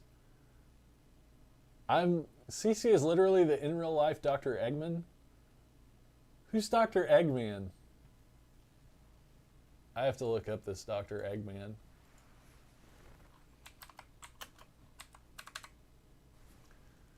Eggman Robotnik? I feel like I'm... Oh, what? From Sonic?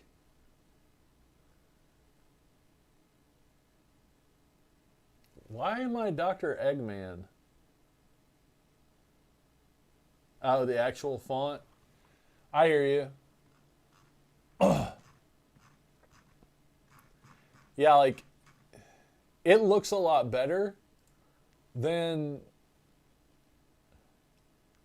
It looks a lot better than any of the other grading companies. Could it look even better? Yes. Like, first of all, like, why do I need your logo here? Like, I understand it's branding and stuff, but if you want to be aesthetic, just put your logo on the back. Like, you could do that. Yeah, maybe somebody will try to copy you, whatever, but probably not. Like, this... Like, it would cost a lot of money to start a grading company. So, yeah, there's some stuff they could do better, but overall, like, that's a good looking card. Like, from a distance, like, even if that's like on the wall behind me or something, and you can't really see it, like, you can't see it very well, like, enough to read out the words or stuff. Like, it looks better. It looks good. It does look good. Dr. Egghead?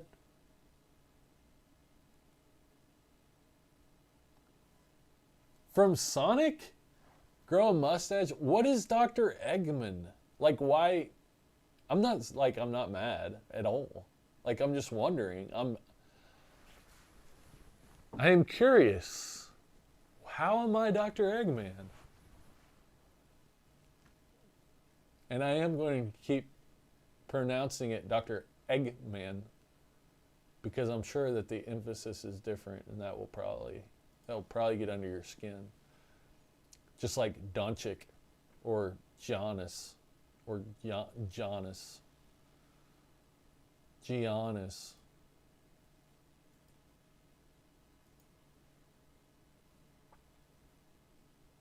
But yeah, anyways, back to talking about the website. Before I got so rudely interrupted by myself for an hour and a half. Yeah, I've got all the supplies right here that I use. I don't have everything, obviously. I got a lot of stuff, and it just goes to eBay because that's the best way to support the channel. Is just use my eBay link. I'm part of the eBay Partner Program. So whenever you use my link, a small commission of sales comes back into the channel and helps me do what I love, which is teaching you how to make money in sports cards. Shameless ploy. I'm sorry, there's 19 Shaq rookies in the box. In the box you got from that guy? That's crazy. Mostly because he thinks he's smart, but he's not.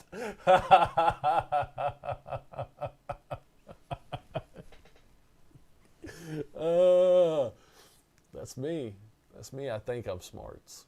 I think I'm smarts. I'm smooth brain.